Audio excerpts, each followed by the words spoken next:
much, Rob. All right. We good to go? For set. DJ Premier, welcome to Idea Generation. Thank you very much for joining us. Thanks for having me. Both of your parents are educators, and I'm curious, how did their professional life inform your career ambitions? Well, in two ways, because my mother taught art, which was more what I leaned towards, but my father taught biology. He eventually became the dean of arts and sciences at my school. I went to an HBCU college, Prairie View A&M University. So even just where we lived, born in Fifth Ward, Texas, and then Prairie View is predominantly a small town that's based off of all the people that got jobs at the university. Started a community of building houses there. My father built his house from scratch, and we still have the same house even after they passed on. But they instilled all the regular disciplinary things. I'm sure you've heard the lines, "We've got our asses whooped," all of that. Me and my sisters, they pushed everything to being proud to be black but love everybody. You know what I'm saying? It's nothing wrong with being pro-black and still loving any race. And that's how we was always raised up. They were like, we're not against anybody. Whatever friends you have, as long as they're not troublemakers or just causing nonsense around our house, they're always welcome. And that's how I still carry myself out to this day. And you mentioned that your mom was an art teacher. Did she sort of introduce you to creative space at a very early age? Definitely. Every day, the same thing with understanding records and stuff, because she collected so much vinyl. She's the one that said, if you touch that part of the record with your fingers and I see fingerprints, I'm going to whip your ass. Like, that's where we're scared to. She said, you hold it like this. Yep. So that was the rule. But every day, as soon as from our hallway, which leads to our bedrooms, to our family room, as soon as you open the hallway door, she has an easel with a blank canvas and she's painting, playing her vinyl. Oh, really? And obviously in that era, the 70s, the vinyl is the only way you could really listen to music besides 8-track tapes and cassettes. So, but she's every day painting. And she taught me in junior high. Then when I went to high school, she taught me there too. So everybody in our neighborhood, everybody had my mom as a teacher. Oh, crazy. Even the people that were 10, 15 years older than us were still taught by my mom. I understand one of your early mentors in music would go on to be the father of someone that many people watching the show might know, Travis Scott. Can you tell me a little bit about your relationship with his dad and what he taught you about music? Travis's father, Travis's real name is Jack Webster. Okay. Jacques Webster, actually. And his dad is Jacques Webster Sr. And we call him Jack. Jack's mom was my English teacher. And then Jack has a brother and a sister. He has a brother named Travis, and he has a sister named Sonora. Sonora's a year younger than me. Jack is much older than me, but in my neighborhood, called Alta Vista, where we live, they're literally across the street. Oh, wow. We call it the horseshoe, because it's the only part of our neighborhood that has just a winding road that ends in two parts of the straight street. So we call it the horseshoe, and we used to play baseball there. There's an open field directly across the street from her. And the president of our university during that time lived across the street from them.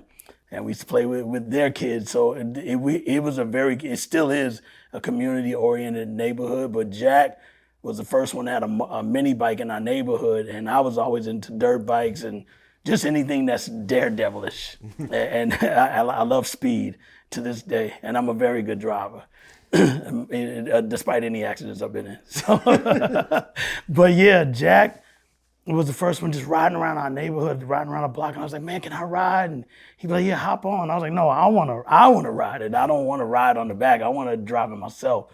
He's like, I'll teach you how to ride. And he taught me how to ride. He taught me how to change the oil and just everything. And then, this is way before the music side of things. Okay. And then later on, as I got older, Travis got a motorcycle. So now, from mini bikes to motorcycles, they were the ones in our neighborhood that I used to always say, let me ride it. And them and one other guy named Brian Clem, who was my next door neighbor, And they're the only ones in our neighborhood that had motorcycles, but they would always let me ride it by myself because I wanted to be able to just get that rush. As I got older, getting closer to almost junior high, we'd go over to the Webster's house anyway because they had a VCR. They were the first ones I knew with a VCR, and they would tape Soul Train. And I'd be like, yo, I could watch Soul Train over and over and over instead of waiting until next week when it comes on, on the weekends and all of that. So they would let us come over to the house and watch it, and they had a pool table. I learned how to play pool because they're the first ones I knew with a pool table in the house. So all these things, they were very entertaining, so when it came to me getting closer to junior high, I'd go over there, and Jack's playing the drums, like killing it. And he had a really dope drum set, and Travis was playing the bass, which is two of my influences when I make beats to this day is my drums and my bass because of them. And I was like, yeah, again, hey, you can show me how to do that? Taught me how to play, started playing with them, jamming with them. Travis taught me how to play bass, I started jamming with them. Next thing you know, I'm now taking that seriously. I used to play guitar in church with my sister, but it was nothing like how they were playing. They were funky. Man, even if you look at Jack's Facebook now, it shows him with a big drum set. He's got to put his band back together. But once I got back to that point of learning it and mastering it, that's when I started to apply that to what I do when it comes to music production. So Jack and Travis are a huge influence. Obviously, neither one of them were married yet. We were still kids, so they didn't have any children yet. So obviously, we call him Junior. Yes. Junior wasn't conceived yet. So, yeah, it goes that far back. I'm curious about that. To that point, like you represent a generation of rap artists who grew up in a time before rap music existed. Mm-hmm. And do you see a difference between yourself and your contemporaries and how you think about the music and how you approach the music versus the later generations who grew up in a world where rap, and we talk about Travis, like he obviously grew up in the 90s, rap was fully mature at that point.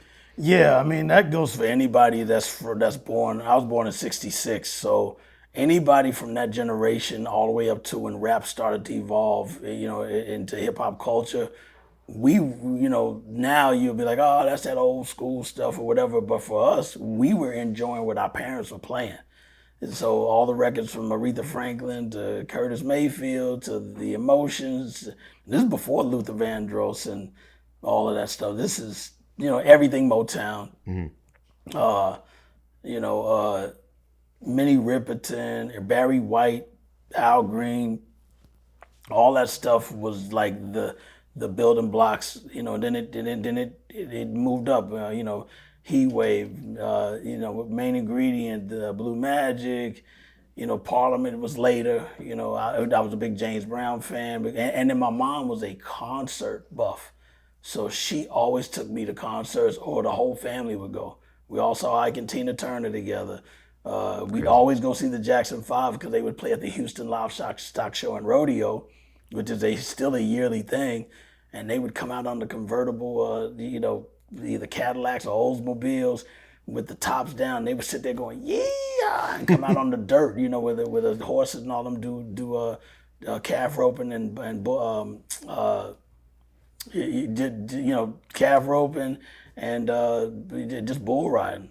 And the crazy thing is that I've probably seen the Jackson 5 at least 6-7 times as a kid. Wow. Because they were the only group that we saw where Michael and Marlon looked like kids. Jackie, Jermaine, and Tito looked a little older, but Marlon and Michael were like the same height, and they just looked our age. And to see them dance like that, the outfits they wore and the music they made, we were just like addicted to the Jackson 5. Then the cartoon came out, it's like who didn't like them? So, but going to concerts was another thing that really made me want to say I would love to be on a stage one day, because we saw Rufus and Shaka Khan, we saw the Isley Brothers, Graham Central Station. This is after Sly and the Family Stone, when Larry Graham started his own group. We would always go with our parents, and, So your mom was really into music. Yeah, Earth, Wind and Fire, the Commodores. I remember the Commodores. spelled out their name, and I remember the O wouldn't light up. Each letter would, they go, I just remember it's like it was yesterday. It'd go C, boom, boom. Oh, and that was if they said each letter M, they would light up, but the O would light up. I'm like, mine, the O won't light up. And it never came on. But it was still a dope show. Shout out to Lionel Richie. So you were born in '66. So you're about 14 years old when hip hop, happens on a national scale. Yeah, I mean, obviously it came out in '79, first record. So I'm about to go. Yeah, I'm about to go to high school. But yeah, I'm still in 8th grade. What do you remember what that feeling was like the first time you heard? I'm assuming it's Rapper's Delight. I was blown away already because my grandfather is from the South, lived in Brooklyn. Every summer, our routine was summertime. We're going to see all of our family. We drove, so we drive. First, we got to go to South Carolina to see my dad's family, where he's from. My mother's from Baltimore. But his sister lived in North Carolina, so we stay with our family, South Carolina, a couple days, and we drive to North Carolina, stay with my aunt and my uncle and my cousin. Then we drive to New York and stay. Then we drive to Baltimore, stay with my grandmother and my mother's sister and my other cousin. Then we drive to New York, and that's the grand finale, and we stay with my grandfather. I'm the only boy, so I was always into sports and things like that. So he would always take me to games, and that's hanging out with my grandson. He'd hang out with my sisters as well, but they could still have things to do, as sisters, where there's certain guy things I just want to do. So he and I would go to Yankee games all the time. So I'm still in that diehard Astros fan, but as far as New York and visiting him, and he was in a jazz band and used to always show us pictures off of his photo albums of everywhere he's been in the world. He was in World War II, but when he was in his jazz band, he's like, yeah, this is when I was in France and Germany. And his wife, Rooney, who's my step grandmother, she's always go, Billy, you always got to show off all the places you've been. But for me, I was like, man, I want to do that. I was going to say, yeah, between his experience and your mom being into art, I imagine sort of the door to the creative arts was very open. Absolutely. In the family. Yeah, even that. Anytime I get in trouble, you can't go out and hang out with your friends until you draw something. Oh. And I'd have to draw. I have old pictures that's still in her art room that I first drew, which I obviously are monumental now because it's the first thing I drew. And the crazy thing is, the first drawing that I drew is me holding a football and it has a stereo with records behind me. And my head's really big, my body's really small, but I'm holding the football like I'm a running back, and there's a stereo with the speakers and records. That's so, great. Didn't make it in the sports world, but the record world You've done was pretty the good ticket. For yourself. What was it like, coming from just outside of Houston to be in New York City? And this is, I imagine, like 75, 76. As a kid, what was the city like and what was the energy? It was real fascinating because I'm sure, like anybody, when you're young and you go back to school for the summer, they always say, what did you do for the summer? And you got to tell the teacher what you did. It was just always amazing because everywhere we'd go, I'd always see somebody stealing somebody's tires from their bike. The bike's parked, it's locked up, and somebody's stealing their back wheel or the front wheel. And I was like, this is an amazing city. Like, they just steal shit in broad daylight. So for me, I was fascinated in that way.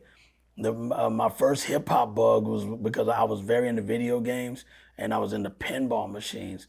After a game, my grandfather took me to Playland, which was very popular back in those days. That was in 42nd Street? Yep.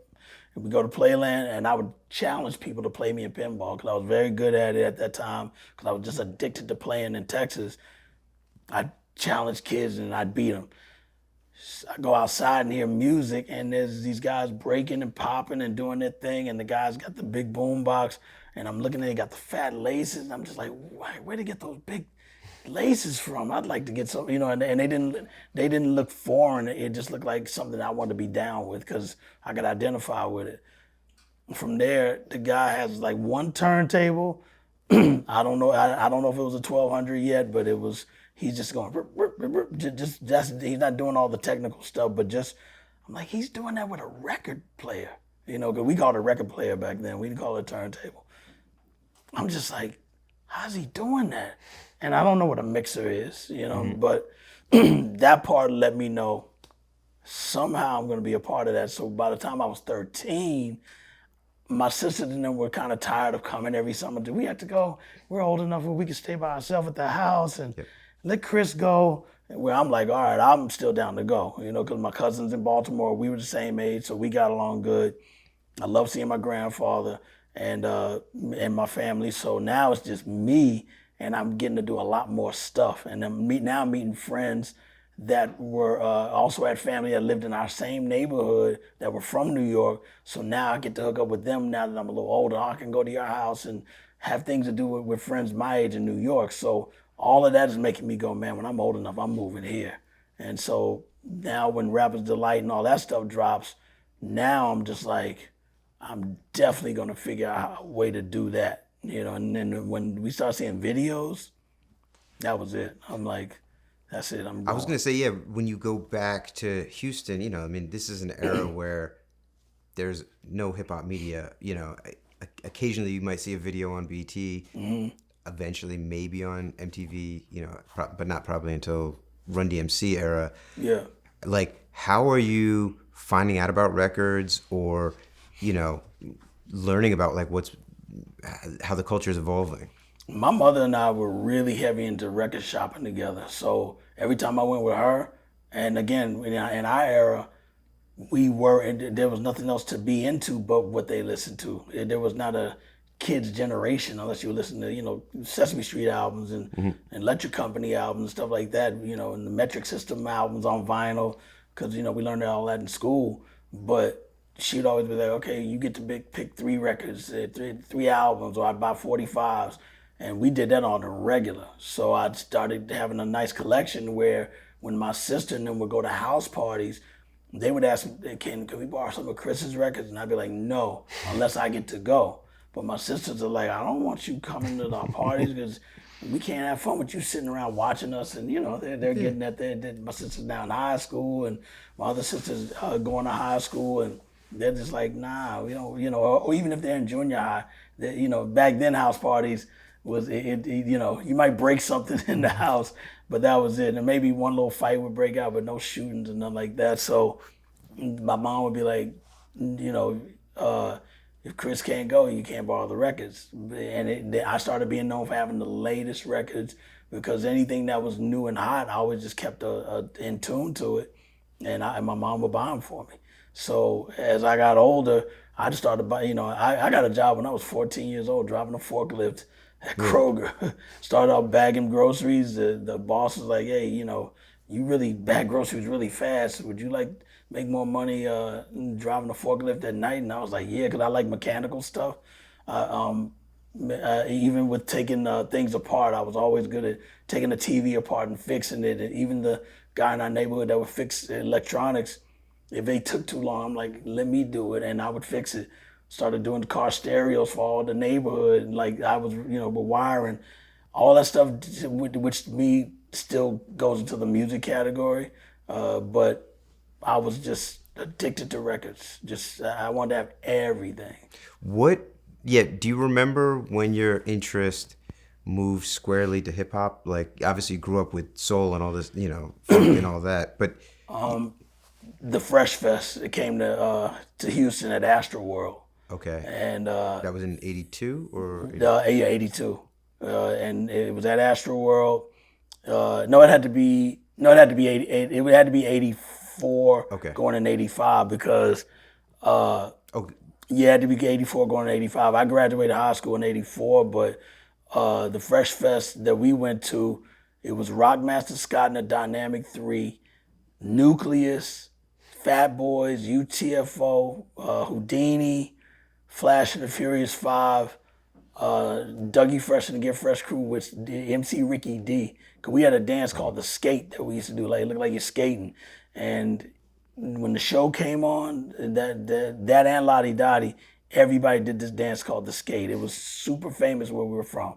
And so to go to see all of these different artists, we saw Run DMC. It was just, it was like, I have to do this. And it was like there was no other guide to just saying, I got to do this until going to the Fresh Fest. Okay.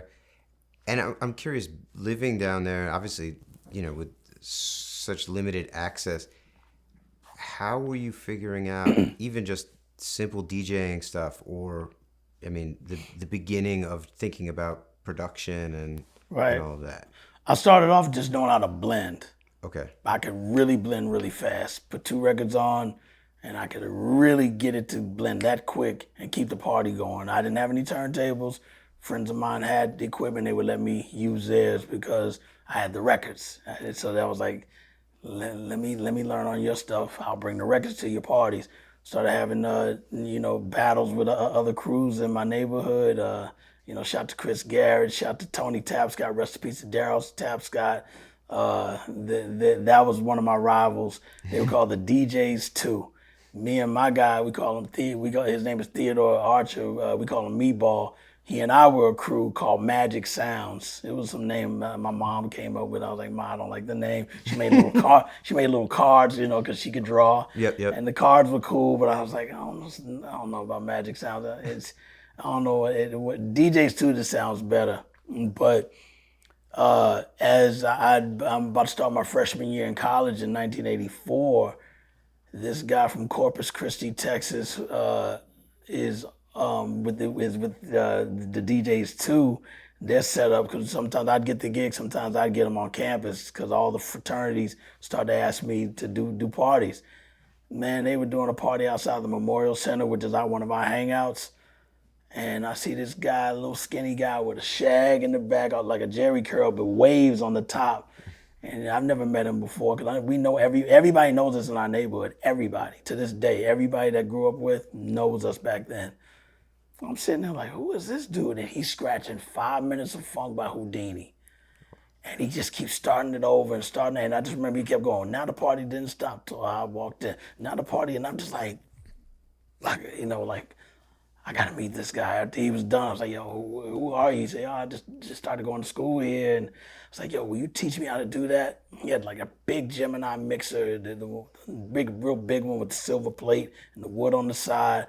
And he was like, come to my dorm room and I'll show you.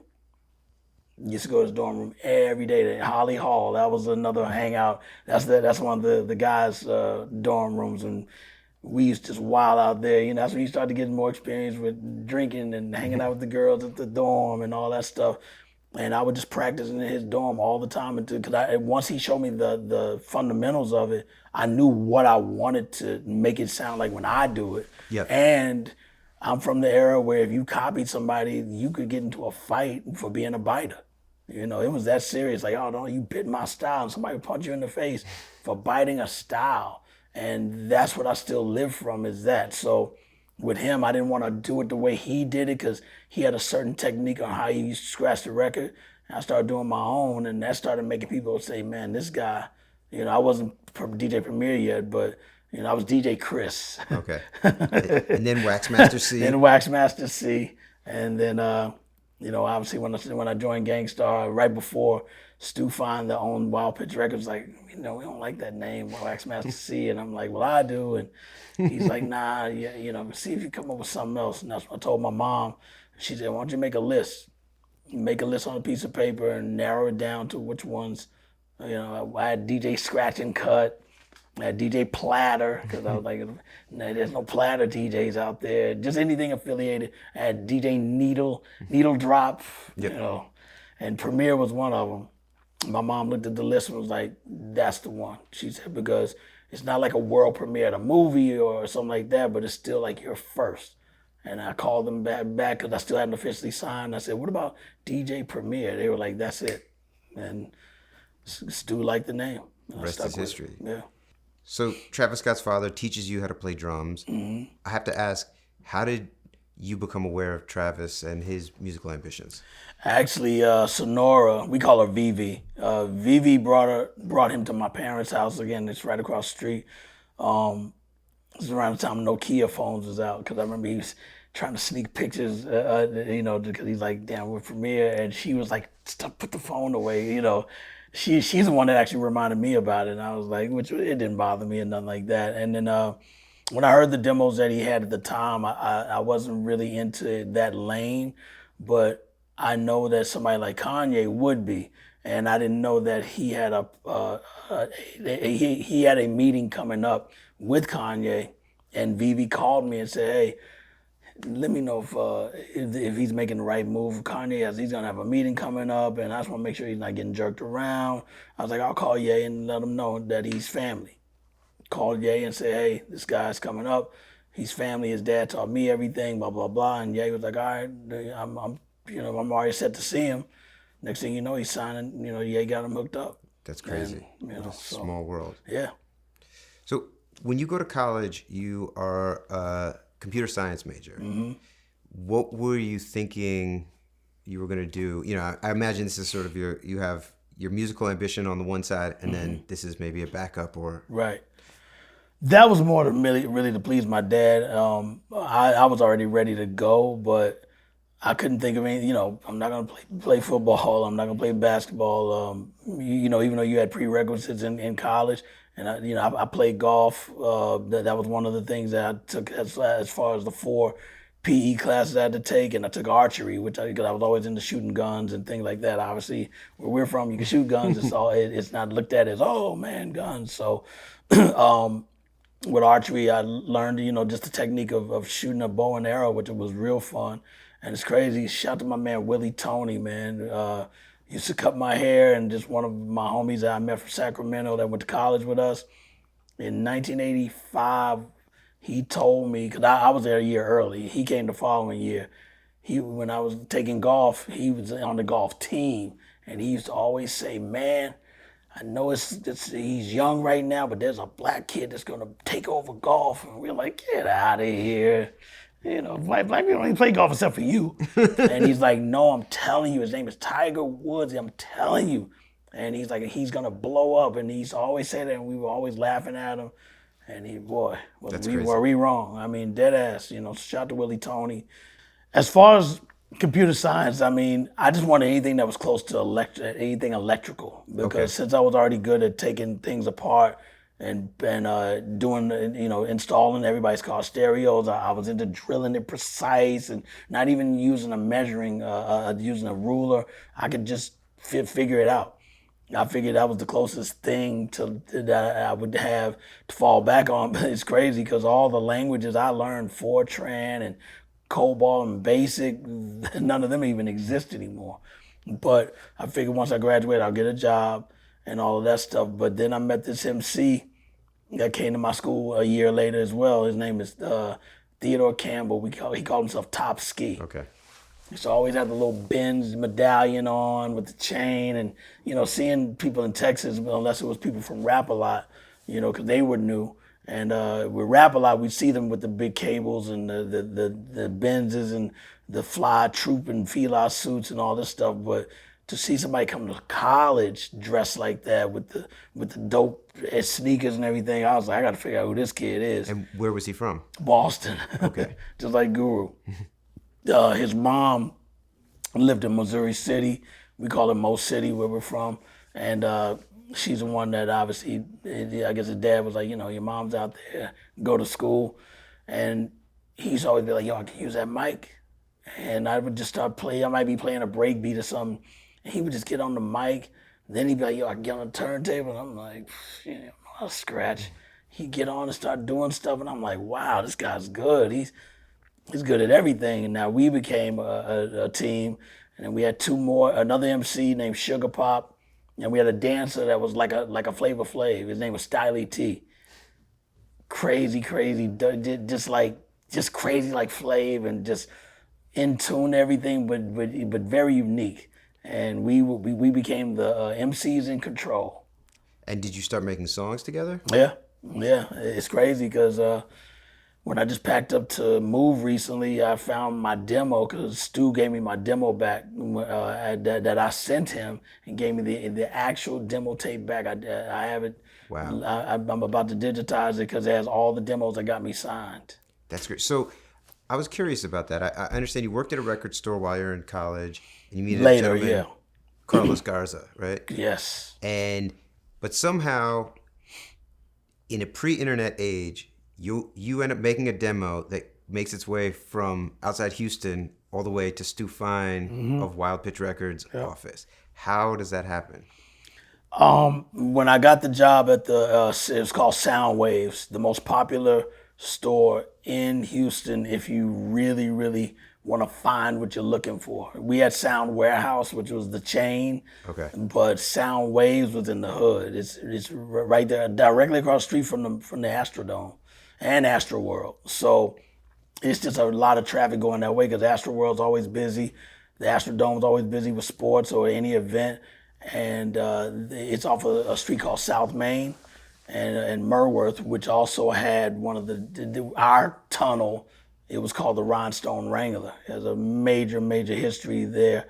And that was the go-to club if you wanted to be down with what's really hot.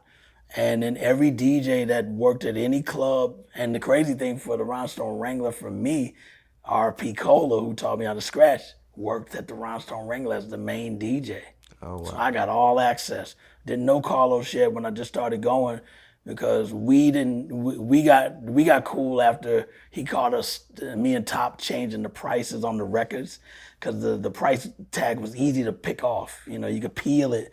I'm like, man, these $3.99. These are $1.99. He said, let's change them. Carlos is peeping us in the back doing it, but yeah, we're just like, be careful. I think he's watching. Just keep peeling it. I go up there with like 10 records. Carlos already saw what we were doing, or at least suspecting us. Now we're at the counter. He goes, yo, man, these are not $1.99. I'm like, you know, and I'm all cocky. Yo, man, whatever's on the price is what we paying, you know, acting all rowdy and stuff. And he's like, hey, I'm the one that puts the prices on those. I know that's not the right price. Well, you need to fix your price gun. Mm-hmm. You know, I was just being an asshole. Top's doing the same thing. Yeah, whatever's on there is what we pay. He said, all right, I'm going to ring y'all up and let y'all get away with this time. But if I see you again, whatever's supposed to be, even if the stickers change, I'm charging the real price. All right, we go in there again. Carlos sees us, and he's like, yo, man, where y'all from? And then that started a conversation. We got cool. He was bugging that I knew so many records from New York because back then all the records had a phone number on the bottom and you'd have to call to order them. You couldn't really get it from a distributor. So unless it was a local distributor that did it, which ours was Southwest Wholesale. Carlos was the 12-inch buyer. Once he got me a job there, he became, Billboard was just starting a rap chart. So he became the reporter for that region of the South to report what's popping and what's selling. He was like, man, y'all gotta check out this dude. Stu Fine would talk about any of my records moving. So through that, he started to meet people in New York in the music industry? And he had the Gang Starr 12-inch. It was called Bust a Move Boy. And to be a champion, 45 King produced it, and I was already into 45 King because of Latifah and Lati, which is Apache's brother. Yep. God bless Apache. And then obviously when Wrath of My Madness came out and Latifah said, my mellow Latifah's kicking flavor, you know, I knew she was talking about Lati. And I really like the Wild Pitch logo. I was liking the way independent records look, especially Schoolie D with PSK drawing it himself. But the Wild Pitch logo looked unique. And they had Gang Starr, Chill Rob G, and Lati at the time. And he had all those records in Houston in the bins. I was like, damn, how you be getting all these? He said, well, I do the order with Southwest and they tell me what's come in. And I always say, if it's something I don't know, send me like 3 of them. Let me see if I can sell them. And if I can sell them, then I'll order more. And I was like, well, man, I could tell you what's hot in New York because I had all the mixtapes when I would go, not the mixtapes, I was taping the mix when I would go to New York, going back and forth. So you're just taping the radio? Yeah, taping Red Alert, Chuck Chill Out, and Marley Marl with Mr. Magic and just bring those back. And I'd be like, this is The Bridge by MC Shan. He would find it, order it, and he would get the 12-inch. He's like, man, you know so much. I should see if I can get you a job here. I was like, I'd love to work here. got me the job. I started and this is during the car stereo era where bass was everything. If you had an 808 bass bumping in your car, at that in that era in the 80s, the kids that would trust me based off of if it has bass in it, they didn't care. I remember Ultramagnetic MCs, they never even heard of them. And the first thing they go is, "Hey, dog, got bass in it?" I'm like, "Yeah, give it to them." See him maybe the next weekend. Dude, that Ultramagnetic was jamming. That's what they say in Texas. If it's dope, they say jamming. That shit was jamming. You got any more bass? Yo, Super Lover C and Casanova Rudd. You know, they liked it was people they never heard of. Everybody heard of Public Enemy. Everybody heard of Run DMC. But these in-between groups like Super Lover C, Casanova Rudd, Ultramagnetic MCs, they were just like trusting me now. And I'd put them on a Too Short. I learned about Too Short because I was going to college, and all my West Coast friends like, this is what's bumping in the West Coast. And that's how I started learning about them, and I would just keep selling them. Everybody's cassette era from there, and everybody buys cassettes. Boom. Got to that point when now the Billboard reporting goes on where Carlos is reporting to them, and Wild Pitch, Stu is calling to see how my record's moving. He's like, "Man, there's this guy that's coming to New York. You really gotta check out, man. He's like different." And he was just like, "All right, what's his name?" And you know, tell him to contact me. He heard our demo. And he said, "I like you. I don't like your MC." I'm like, "Well, I'm not going anywhere without." And they wanted me in Gang Starr. I was gonna say although you are synonymous with Gang Starr, you actually were part of the third iteration of the group. We were good because we were called MCs in Control. I don't know why we changed our name to the Inner Circle Posse. This is you and Top. Yeah, well, me, Top, Sugar Pop, and Stolly. But then as it came to making the demos, we got a lot of stuff with them on it. But the demo that went to New York was just me and Top. And our dancer, HL, he was like the additional flav, but he could also dance his ass off. Still down with us to this day. And he's actually the one that rode with me the day that I took my trek and said, "I'm gone, Mom and Dad, I'm out." And he rode with me the whole way. Oh, you packed up and you drove from Houston? Drove, yeah, in a Nissan pickup. I understand. 5-speed stick. Some records got damaged along the way as well. Everything, because it rained. We shot up 95, drove towards Florida, and then shot straight up the coast. And it rained. I'm talking about not even light rain, cats and dogs rain. And you had them in the back? Everything in the back with no cover. I have every box still because it's like valuable. And they're all stuck together. Yeah, I was gonna say that. You know, there's probably a lot of mold, and I may eventually have to just throw them in the garbage, but I'm gonna have a day that I go through them. But everything got damaged. You know, some didn't, some were salvageable, but through all of that, a lot of good records came out of it. You know, Question Remains, and you know, Nas is like, and you know, Lord Finesse. You know, some stuff came out of those crummy boxes. I'm curious. So, you know, while you're in Houston, and you're cutting this demo, you're listening to all the stuff that Marley's doing, Dimples D and Shan and all of this. Shantae. How are you figuring out technically what he's doing, or what hip hop producers are doing as you're trying to make your first record? One of the summers that I came up, because you know, right before I joined Gang Starr, and Stu put us in the studio. He said, "Look, I'm still not digging your MC, but y'all did on a 4-track." And then we updated our 4-track because when I moved to East New York to stay, one of my college buddies who I met in college, and then his brother came the following year. That's how I ended up. My grandfather was sick at the time, so I couldn't stay with him. We stayed with the Franklin family. Their Trinidadian family lived right there across from the projects. And I stayed with them, and then we'd always go back to school. During that time, they had a next door neighbor named Ian Skeet. Skeet would let me use his 4-track, and I was updating my demos, updating them. And Stu was like, "They still sound amazing, but his voice is just not working. I'm gonna put you on a real studio and do the same records." So you're looping the beat on turntable, and no drum machine. So no drum machine at all. Nah, just you do it for like 5 minutes, and the next track do bip, bip, bip, bip, bip. 2 tracks left. Nah, we need vocals, and then I might do one where I might put a sound or a horn. That's it, and that's the demo. Crazy. that he was like, I'm gonna put you in a real studio. You do the exact same demo, and if I like Top, I'll be interested in possibly signing him. He did it in a real studio, real mics, and he was like, nope. And I was like, and Guru was looking for a new DJ at the time because the other two members were having it out and then not coming to stay in New York and struggle it out. So he's like, well, Gang Starr is my name and Big Suge's name because they created Gang Starr. So he said, I'm keeping the name and just go for self. He heard my demo and he heard Lord Finesse's demo. Those are the two demos. That's how Lord Finesse got signed to Wild Pitch as well after we co-signed it. But Guru was like, yo, we got to get Premier. You know, again, I wasn't Premier yet, but he was like, we got to get him. I was like, if I can't bring Top, I'm not going to do it. Got to a point where Top was just frustrated with how long it was taking, and he said, man, I'm going to the military. And I was there when the recruiting officer came and got him. So now that he's gone, I called Stu and say, hey, man, Top just went to the military for 4 years. And I'm by myself. He's like, we want you in Gang Starr. And he said, we want those same songs, but out of the 4, he's like, we want those 2. We'll just alter it, and Guru's going to write his own rhymes. And one of them was Words I Manifest. Wow. Well, yeah, that's the first one I made for him. And he's like, I already got a rhyme written to it. And I had to go back to school. And I remember he's like, yo, Craig G is here. I had never met a hip-hop artist yet, so I was a Juice Crew fan. And he's like, yo, man, Craig G is here and just heard my rhyme. I'm like, can I talk to him on the phone? I was like a kid.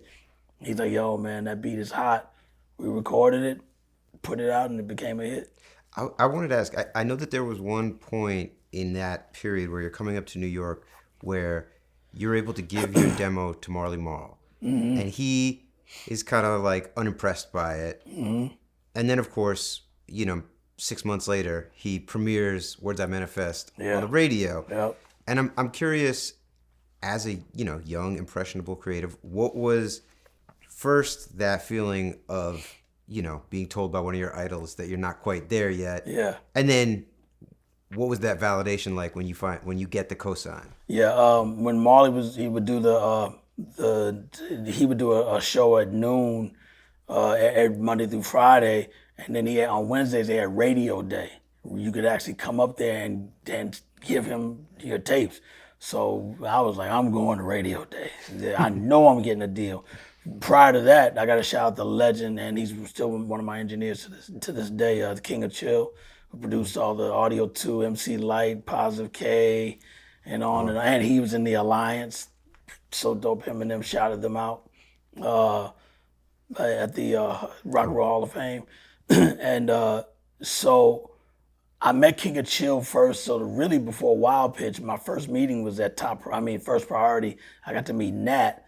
And I was like, oh, and we got to go to his house in Staten Island, even though they were all from Brooklyn, but he had a house in Staten Island. I'm like, this is it, because since King of Chill is co-signing me, I know we're in. Mm-hmm. And that was not into our demo. I was just so hurt. Then we went to Radio Day. This prior to Wild Pitch. Go to Radio Day. I'm going to every label, Next Plateau, Profile, Def Jam, everywhere, and we get there to Radio Day, and I'll just never forget. I think I've told in another interview, but when that door, well, first of all, the elevator, it's a little small waiting area. The elevator opens, and Heavy D is standing there. And we're leaning against a wall, and if you're leaning against the wall, you to wait for the elevator, it's literally this close to you. So to see it open this close, probably about even closer to where you're sitting, and to see Heavy D standing there, and when it opens real slow, and I'm just like, and he has on gray, I remember he had on a gray zip up and gray sweats, and the big fat cable tucked, but it was bulging out around his neck, and I was just like, that's Heavy D. And he said, what's up there, brother? And he shook my hand. As soon as he shook my hand, the side door opens where they broadcast, and Marley Marl opened the door and said, is that you, Overwaiter? Just like that. And he goes, Biz is on his way, and we don't know what the fuck is going on. Biz is on his way, and we'll go to the studio. And I'm just like, what they gonna do? Boom. Marley was always known for playing exclusives, even if it's stuff he's working on, just to test it out. That Friday when we taped the show, because I was obviously still in New York at the time before I go back to school, he puts on We Write the Songs. And, it was just a demo version of it. Yep. It didn't have all the extras in it yet. But I was like, that's what they were going to do. We didn't, to hear him and Biz rhyming. God bless Biz and Hev, man. So, and I gave him my tape. I had one of those Memorex. It was like pink, yellow, and with the little design. Remember those? And I gave it to him, and he took it. I went back to Radio Day that next week. I said, hey, did you hear it? And he goes, and instead of going, yeah, I didn't like it, or whatever, he did this. And gives it back to me and goes, I was like, fuck. And I was like, I'm gonna make another one. Made another demo. Went there again. Gave it to him again. He was like, and then I remember my mom was like, hey, you got some mail in Texas. What should I do with it? I said, who's it from? She said, Profile? I was like, Ma, that might be a record deal. She goes, you want me to open it? I said, yeah.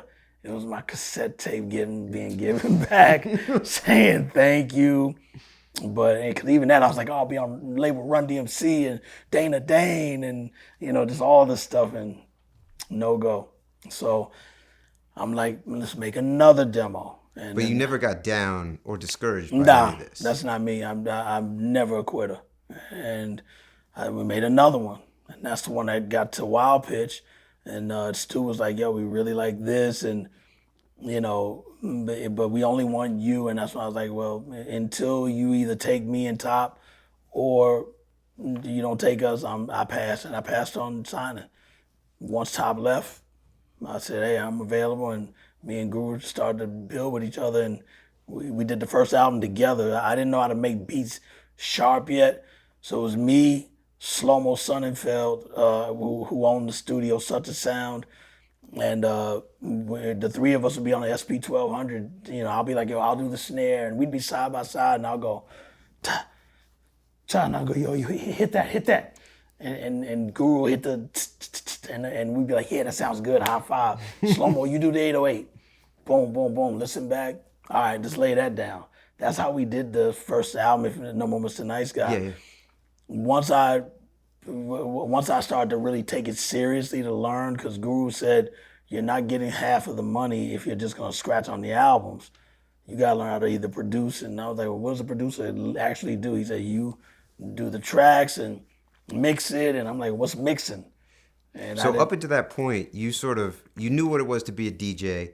You knew you wanted to be a part of the scene, but you weren't, it was all enthusiasm and just like, I'll just figure it out, whatever it is. Yeah, I just came back from Israel. I haven't seen Slow-Mo moved to Israel now. Oh, really?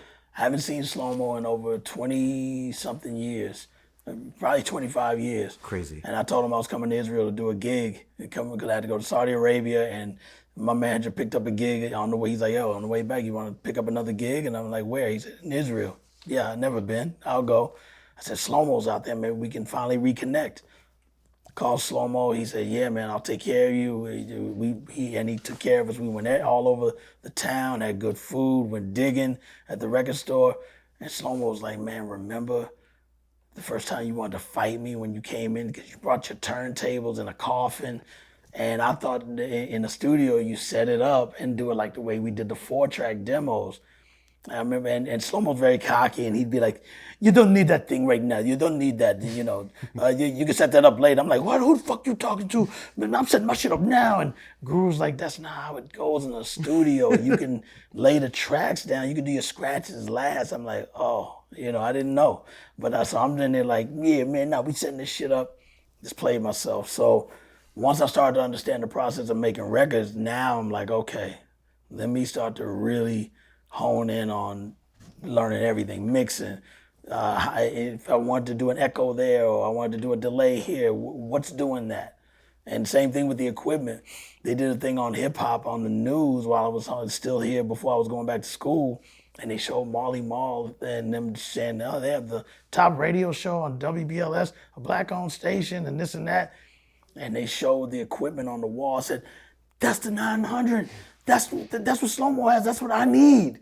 because I didn't know how to work it yet, but I knew that's what he was using, the loop stuff. And now to see Marley has one, I'm like, that's what I need. I got to get that. I had to figure out where I could get that from. I didn't get one for almost another 2 years. Really? But once I got one, then step in the arena, okay. I started to really, really tap everything out. And I was like, I got to have a sound that's my sound. And I started working on my sound. Come 92, when we did Daily Operation, that's when I was like, I got a sound. Because now I was really well into it because King of Chill used to let me come to his mom's house to learn it. He was like, I got one that you could learn on, but you got to bring your own drum machine. So I bought a little Alessa's drum machine. Used to go to King of Chill's house in Crown Heights and at his mom's house, and he would just let me practice on it. And then I finally started to tap out the beats to the where I was like, I'm definitely got it now. And the last beat I ever made at his mom's house was X Girl the Next Girl. Oh, wow. I was like, check out this beat. I think this is gonna be a hit. Played it for him, and then it was one of our biggest hits off of our career. Yeah, So, incredible record. yeah, it's crazy how things work, man. I was going to ask. So you joined Gang Starr, and now you and Guru are partners. Mm-hmm. Did you sit down and talk about how the business was going to work, or like how you guys were going to function? You know, what the economics of it were going to be, or any of that kind of stuff? The fact that we were both college educated and both, grew up with our parents, we already knew the basics of how to balance a checking account. We both shared the same bank account until we parted ways in like 2004, and he wanted to do his own thing. But prior to that, we've always had the same account, so it was never a non-understanding of how how to calculate and add and subtract. If we had $150,000 in there, we know 75 is mine, 75 is his, same account. But he might want to take $5,000 out, just have some pocket money. Then I could take 5 out to balance it, or not. But being it's a loan, if you're a business officer, then I either leave mine in there or we offset the account by saying, well, if you're not going to put that 5 back, we'll offset it to me. And we did that all the time. We lived together from 1988 all the way to we lived together from 1988 to 1994 when Hard to Earn dropped. That was the first time we finally got our own cribs. That's crazy. And at that time, Guru had 3. He had one in Miami, near where Vanilla Ice lived, which was he was really a big deal at that time. He had one on J Street in Brooklyn near Tillery, and he had a house in Valley Stream, and 5 cars. So okay. we were not making millions, and we were still just that comfortable with how we did our thing, and had a massive crew with us, loaning them money and taking care of everybody at the bar and all that type of stuff, and it was just a fun career, even with all the fighting and getting us bickering over nonsense. Always went to the studio and made bangers. I was going to ask about that. Yeah, you guys obviously go from being perfect strangers to now, in a group and then roommates within a few months. Yeah. And, obviously there comes to be friction anytime, you're in a creative partnership like that, particularly when you're sharing space on top of that. First of all, how did you sort of navigate that relationship? And then also, how did the interpersonal friction, like manifest in the creativity and in the work? Really, anytime we would fight over stuff, it'd be stuff that was just nonsense. People started to, even if there was a review of us and they'd say, the DJ Premier did it once again, something like that. They're always just bigging you up. I'm like, but they're bigging you up too. and then on top of that, everybody that knows me and my history, every track that I've ever made was made while you came, like at a restaurant. You order it, I cook it, serve it. I never had like Nas and Biggie beats set aside that could have gone to Gang Starr, and then I just gave them to them where he could have had them. They were, come, I don't even make it until you get there to make sure you show up. And once you show up, I make it. So there was never anything where you could say, you had some of your illest records, Gang Starr could have done it, because it was never created. And that's still my formula now. Ian, my manager, is the one that's like, yo, the new world. It started earlier in the '90s where people started making beat CDs, and if you had 10, you might pick number 6 and number 4 and buy them. Now it's like that, and I was like, I'm never doing that. Now I do that where I have stuff in the stash, but for specific artists, I might make a Cardi B beat, even if she turns it down, just with her in mind. And if she doesn't take it, I make another one, another one, another one. Same thing with any of the artists of the new generation. With the artists that already get how I do it, I still do it the same way. Yo, you come show up, cook it. You like this one, go in the booth and let's lay it. So with Guru, that was one of the things that used to bother him. And plus, with his alcoholism, it intensifies even more. But one thing I was always good at, I don't want to call myself like a psychiatrist or anything, but I always knew talk him down off the ledge and just be like, dude, it's going to be all right. Everything's going to be fine. From fights he'd get into with people to people that would do disrespectful things to him outside of when I wasn't around. I'd be like, yo, I'll take care. Everything was always, I'll take care of it. Because the main thing is if he's a alcoholic that has a temper and likes to be violent with tearing out, I mean, he'll take this whole thing and just knock it over and go, no, now what? And instead of going, what the fuck, and want to knuckle up, you just go, dude, what's that gonna do? You have to know how to talk him down. And you keep on doing it, you could talk him down, and he'll be like, yeah, you right. Yo, let's go out tonight. Next thing you know, the place is a mess. I'm like, let's clean it up first. Cause he'd throw dishes, he'd do all kind of crazy stuff. And then we're at Joe's pub hanging out with 4 girls and trying to get them to go back to the house. Or we'd have a party. Everybody in our crew would be like, we might go 10 deep. Everybody's kicking into a girl. We always have a party at our house. You could ask RZA. Just everybody will tell you. Easy Mo B will tell you. We were the party house. It was like a frat house where we lived. And we lived in Branford Marcellus's house, a jazz great. That's crazy. And we lived with him and his wife and his son for a brief time because he was moving to LA to be the music director when Johnny Carson stepped down and Jay Leno was starting. He was the music director, so he was like, we're gonna need to live together for a little while, and then y'all can rent my brownstone.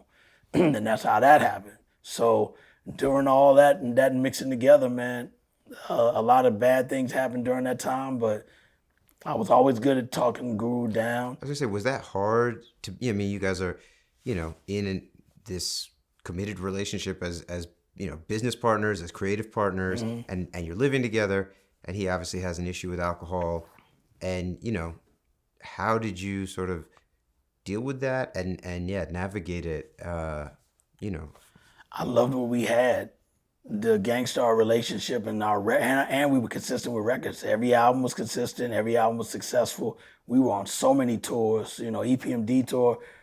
Now I remember EPMD told us about Cypress Hill. They're like, "Yo, come on our bus. You got to hear this." And they played Pigs. I'm like, damn, they sound bugged out. Hearing B Real's voice. And Muggs was at our Words I Manifest video. I got a picture on my phone that I just found some of my old pictures. So me and Muggs go that far back, and so to find out he was the producer of Cypress Hill, because we couldn't tell because they always hid their faces in the early stages of it. When they finally saw what they looked like, yo, that's my dude, Muggs, because I knew him from hanging out with us and being with 783. Yep. So because they were from East New York as well. So even with that, man, I love what we had, and he loved what we had. So we don't want to break that up. And it just, through all those fights, and we had many, we'd always go back in the lab and make heat and laugh and bug out. And then on top of that, I remember when Suge, our Suge, Big Suge, who co-founded Gang Starr, when he came out of prison, I didn't know him, but we started to, get to know each other. And I would tell him about the things Guru would do, and he'd be like, "Oh, you ain't the first." He'd been like that. Even before Gang Starr even was put together, that's been him. I'm like, oh, okay. I feel even better now because it's not just me. That's just how he's been. So I'm like, all right. I think the first drama I've been in, and we just kept on forging forward. And then I was always saying to people, how can we make that many albums and do that many tours and successfully if we really hated each other? You can't do it. It was more like brothers and just Yeah, so it definitely wasn't a friendship. It was definitely a brotherhood. Definitely brothers. Is it true that Now Your Mind was a sub at you? Yep, yep. We got into a big fight, and yeah, I just had it, and I had food poisoning, so I was really, I was throwing up so much that I was dry heaving just 3, 4 times where I just was so weak. He was having an argument with somebody in our house. He got violent. I'm trying to separate him, but I'm weak, but I'm strong enough to hold him, But when he's really mad, he's strong, man. He's like, get over, like really get off of me. I'm holding him. I'm like, dude, I'm gonna let you go, but you gotta calm down. You're tearing shit up, and that the other person's trying to get themselves together because they're knuckling it up. So I want to let you go. He goes, when you let me go, I'm gonna punch you in the face. Now, any other fight that we've ever had, I can handle it because I wasn't sick. But I was that sick. I've never had food poisoning, but I've never been this weak in my life. I had to be at least on my 10th throw up, or and to where, like I said, no food's coming out. I'm just dry even. It's 4 a.m. He comes to my room because I had the upstairs of the brownstone. He had the downstairs, and he comes in my room. I'm separating them. He's calmed down, and then he starts back up. But I grab him and I pull him out and say, "Yo, just go to bed. Just go to bed." Sometimes you can get him just go to bed. And he'll sleep it off for 2 days. He might not even get up, but we're used to it. You come to our house, you'll see at least 100 bottles of Schlitz Malt Liquor Bull, Odie, Heineken's, Ballantine Ale bottles. I'm talking about, and this is good. Get up early in the morning, walk around the kitchen, grab a bottle, hold it up to make sure there's no cigarette or blunt ashes in it, and just turn it up. Not even, I'm talking about real quick. It was like, and he'll drink it. I'm like, man. And then he'll be like, oh, we can throw them away now. And this is normal stuff that we just kind of got used to all for years and years and years of him doing that when we lived together, because it was probably a wild party the night before. But he gets up and he checks everyone and holds up to the light. And as long as there's nothing weird swimming in it, he's down in the I don't care if it's just that much, he's down in it. And that was a normal thing for us, where it was never, we may complain and say get some help or whatever, but just that particular night, man, I held him by this. We had a futon that we had just put in the middle section that divides the floor and my floor. And so if we ever had guests or people just want to chill, they could do that. And because Branford had left a lot of books in this like library area, I'm sitting them down on there, and I said, yo, I'm gonna let you go, but you better not hit me, because I'm out of breath. I'm so weak, and he's almost overcoming me where I'm like, I just got to bear hug him. We're both hunched over like this. He goes, all right, I'm cool. I let him go. We're still breathing heavy, and he just uppercuts me. I'm talking about catches all of this. And I just said, motherfucker, and there was an iron. I don't know where it came from, but there was an iron there. I just remember, because and I have no problem knuckling up. Done it many a times with my hands. I just remember swinging it, boom, boom, boom, just swinging it uncontrollably, because I'm just blacking out now, because I really cannot handle anymore because I'm that weak. If I hadn't had the food poisoning, it would have been none of that. But I just remember the blood shooting out his head, and it's shooting out so much that it's running down his face. And I swear to God, that DMX cover, Flesh of My Flesh, Blood of My Blood, every time I see that cover, I think of Goo, because that's what he looked like. The blood, because again, if you're hitting somebody in the head swinging and it's all shooting out and it's running down your face, I don't know if he was dressed, because he's always got his shirt off, but I don't know if he was fully dressed, but I just remember all his face was red. And now I caught myself like, oh my God, now I'm trying to stop the blood, and I'm holding him. I'm like, we gotta go to the hospital. He goes to the hospital. We go there. They sew him up. You even know in the master bill when he says, yeah, that's right, because I survived mad fights, and he rubs there's a knot right there. Mm-hmm. That's part of where I hit him.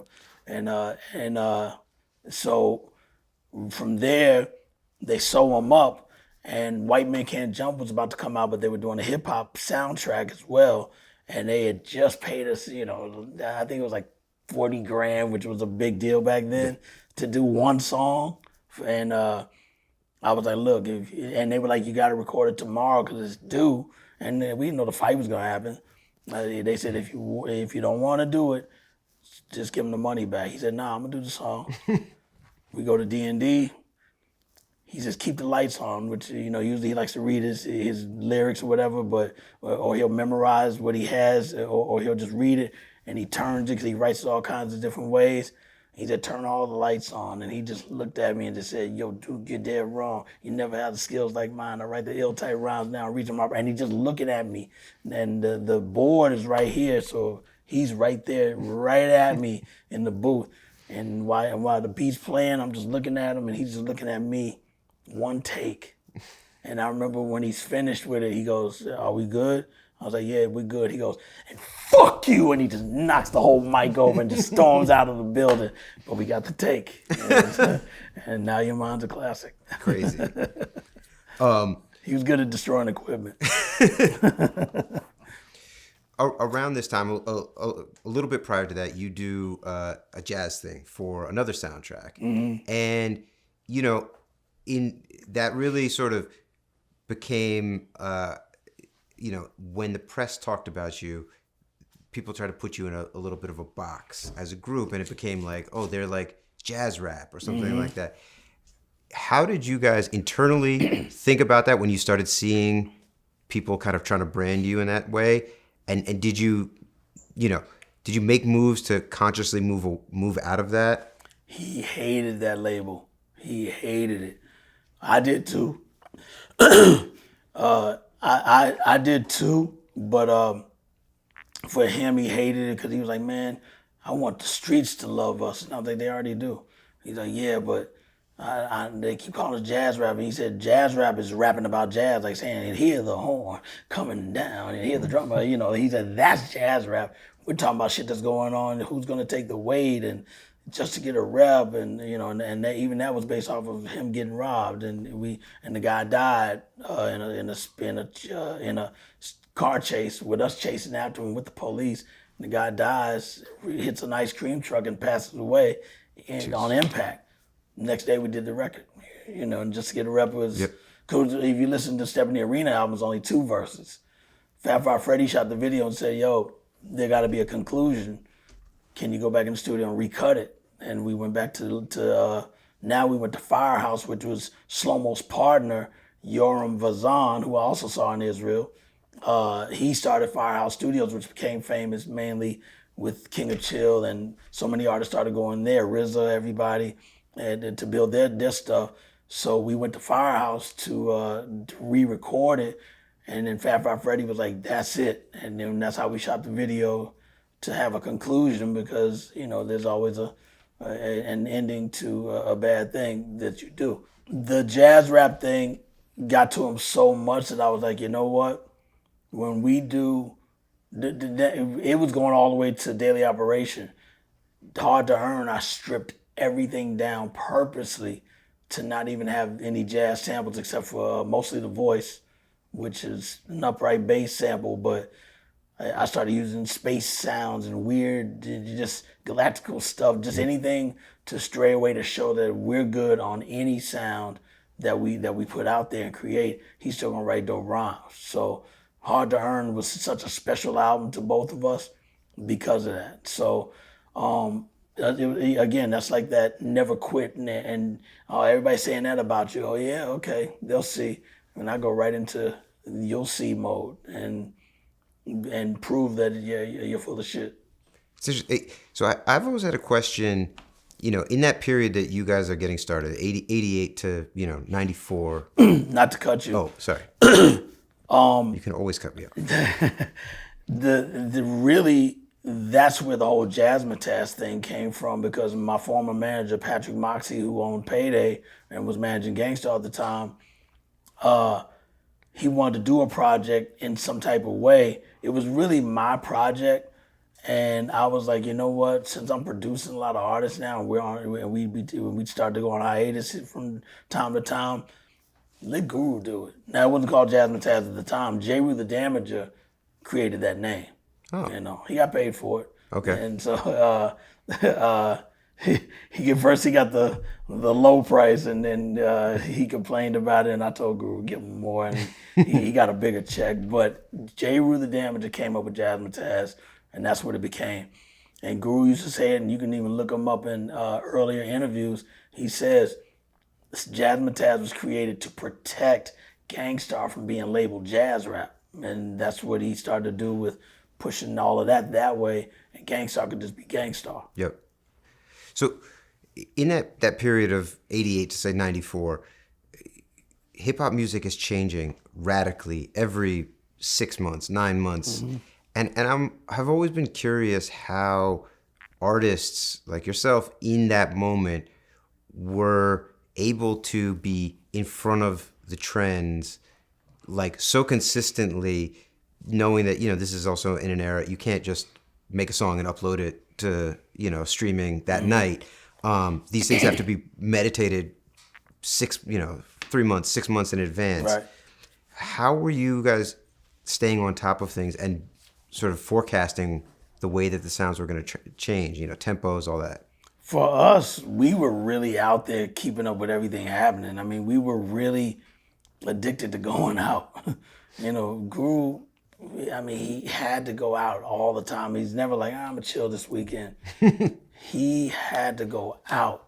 And that's the thing, like, that's why when things near once he got close to the way he passed away, we know Guru, like, I don't care if he's 70, he's going out.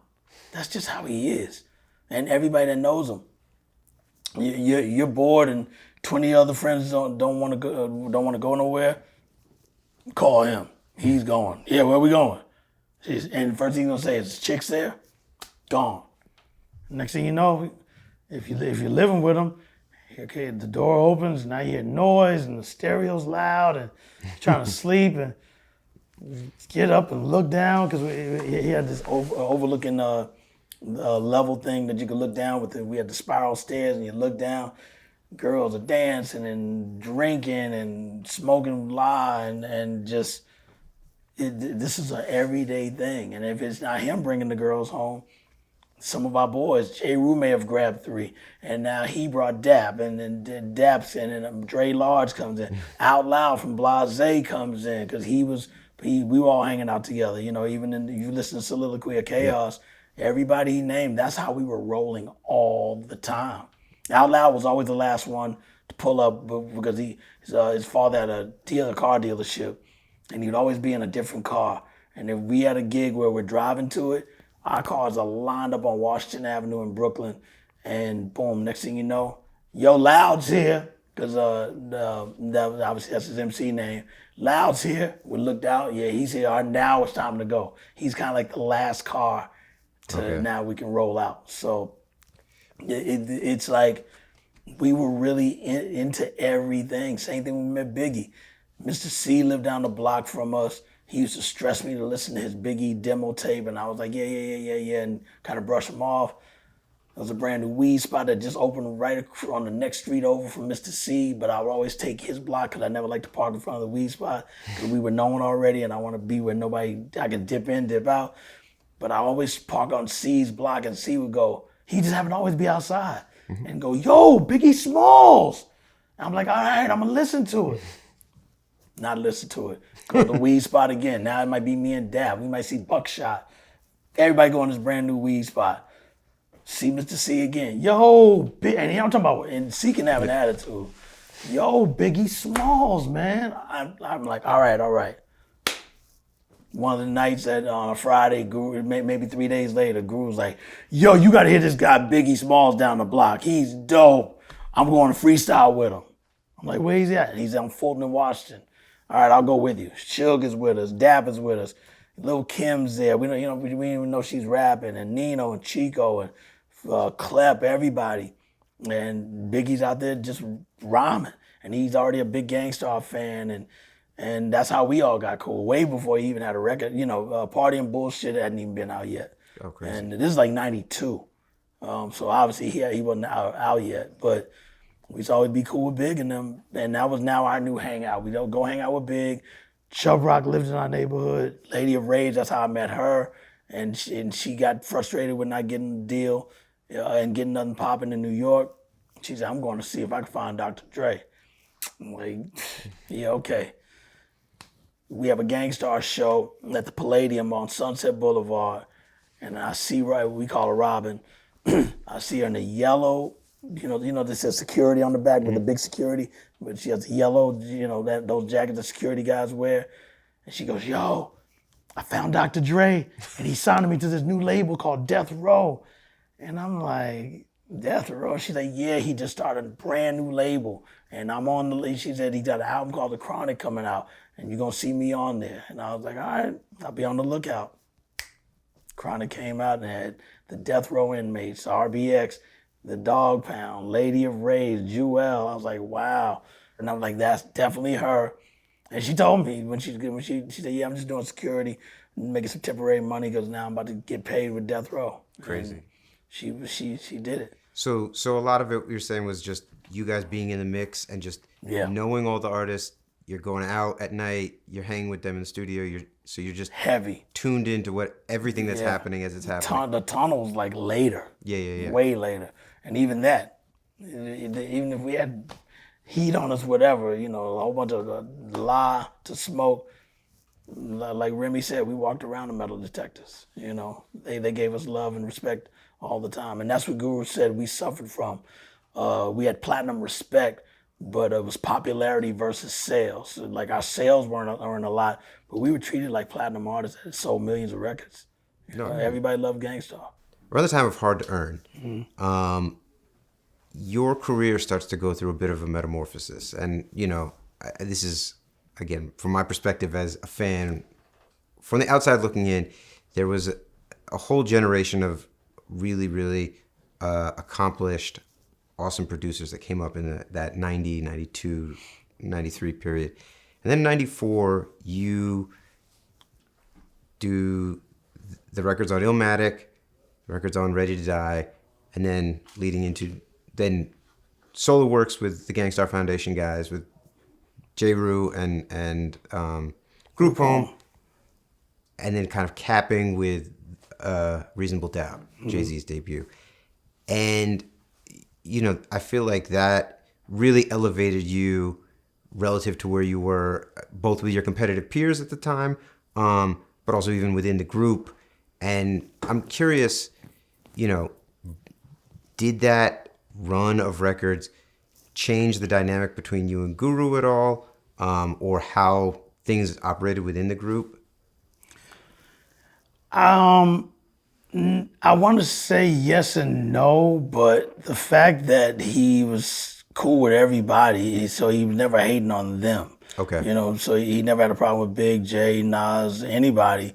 And same thing even with J. Rue's album. J. Rue was like, I don't even want anybody, I didn't even want Guru on my album. I want just my artist, which is Afu Ra, which at the time he was OC.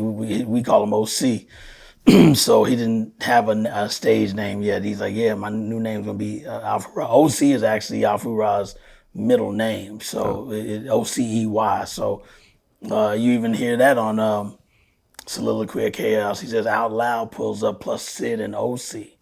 Yep. And Sid is Afu's brother, so like everybody morphed into new images, new characters. Him and Jay Rue started taking martial arts classes, so which made the Playing Yourself video look excellent because they were really taking classes and taking it seriously. They were like, yo, we're not driving in cars anymore. We're gonna walk everywhere and with our backpacks, and we're gonna do, utilize the earth. Like they just got into all that. J. Rue was a very heavy, chubby kid, and he was like, yo, I'm gonna eat clean, and he got, all of a sudden he had a 6-pack stomach and all that type of stuff. But Guru's main complaint again was just he always felt like I was getting more accolades than he was, and I was always like, yo, everybody loves you just as much. It's like No one's like, oh yeah, we only like Premier, not you.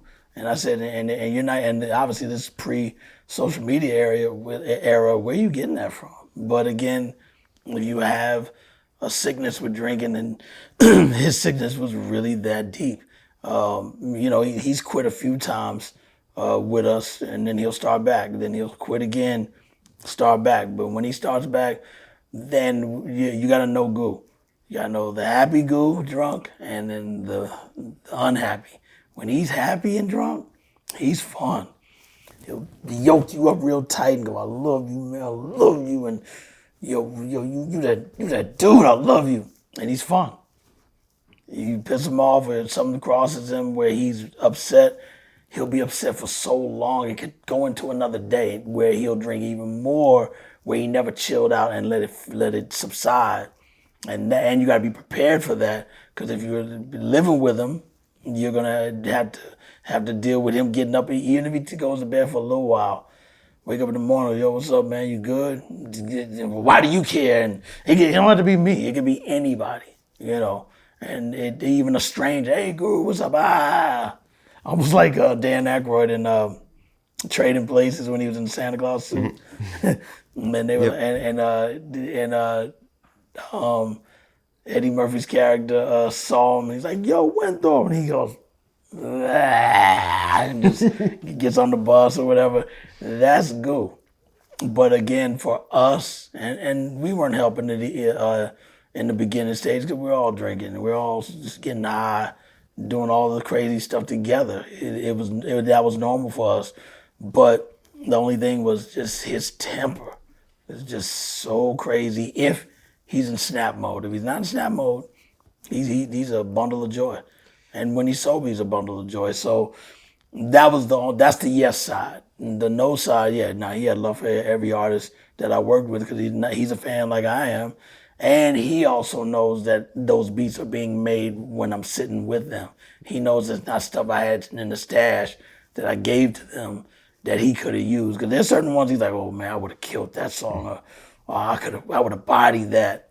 Yeah, okay. But I may not have made it with him in mind if I know I'm making the beat for him. Mass Appeal, I made it for him.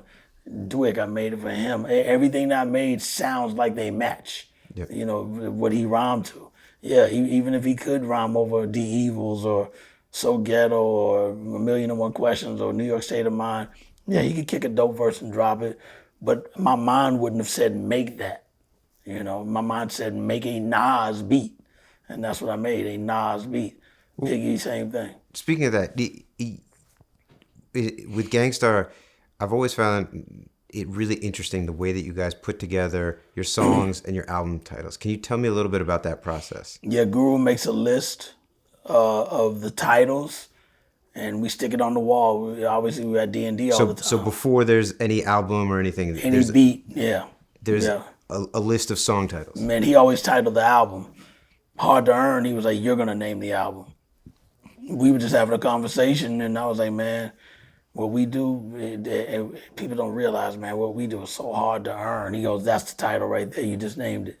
I was like, Hard to Earn? He said, that's it. All right, Hard to Earn. He said, you're naming the next one. We were both going through a rough time. I said, this should be called Moment of Truth. You're facing a 5-year jail bid, and I'm going through a lot of people that were dying in my life that was just having me off point with my thinking and just my how I was feeling. And I was like, this is mainly for him possibly going to jail, because we were going through court while we were working on the record. That's why Moment of Truth, he was really going through the stress of facing that. So that's why that record is so powerful. And it's our first gold album. That was another thing too. He used to tear the crib up about, man, everybody's going platinum and gold, and we should have been gold like everybody. We're just as good as them. I'm like, one day it's going to happen. That's how calm I am. It's going to happen, man. Fucking Moment of Truth goes gold. He was the happiest kid in the room. And he actually designed the one that's on the wall downstairs. He designed it. Like, the plaque? Yeah, he went to Virgin Records because we were transferred. It was all still EMI, Chrysalis related, New Tribe, but we went to Virgin. and transferred to do that album because we took a 4-year break, and which is risky for a hip hop group. All the other ones were year after year after year. So after the Hard to Earn, which is '94, we didn't come back out till '98. So to take a break 4 years and come back and still make a strong album, and we're fine. You know what I'm saying? With all the fights and everything, we're fine because we're used to each other. So with the song titles, did he give you like a brief for what they were about, or Yeah. was it just a He phrase? makes a list, puts it on the wall, and like you know, my Steves will say our first single, Robin Hood Theory, he'll put some rhyming shit. I know what rhyming shit is because he always said we got to make a couple rhyming records. We got to always make a record for the chicks. He always wants to have at least one for girls. Lovesick, ex-girl and ex-girl. You know, she knows what she wants. We always have one on every album. I think Hard to Earn was the only one that didn't have a girl. He calls them chick records. That was the only one. But he always has Above the Clouds, About Your Mental. That was it. But that made me, and he'll say, hopefully with an Inspector Deck, Ghostface, or Raekwon.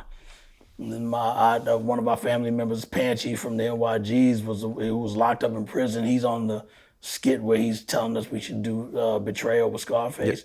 Yep. He was locked up at the time, and his sister Matoka, God bless her, she just passed, is the one that's doing all the female prisons right before the rep goes bigger. Yeah.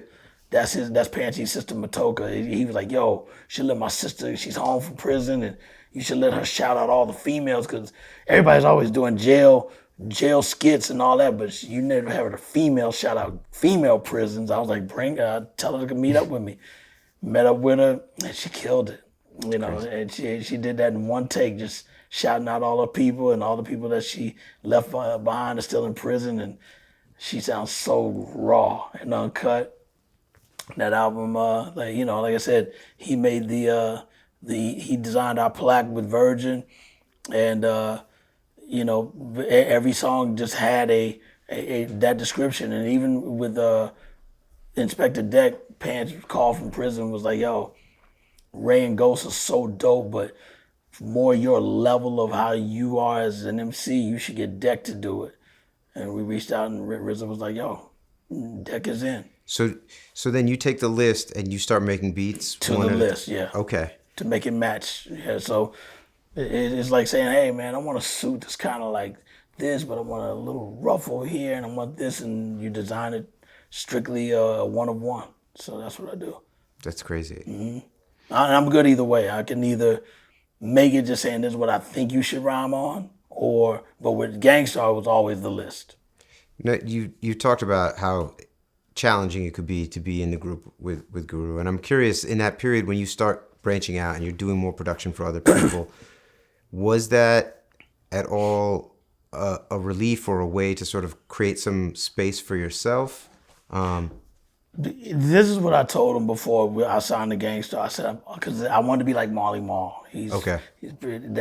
Cool G Rap, Road to the Riches, produced and mixed by Marley Marl.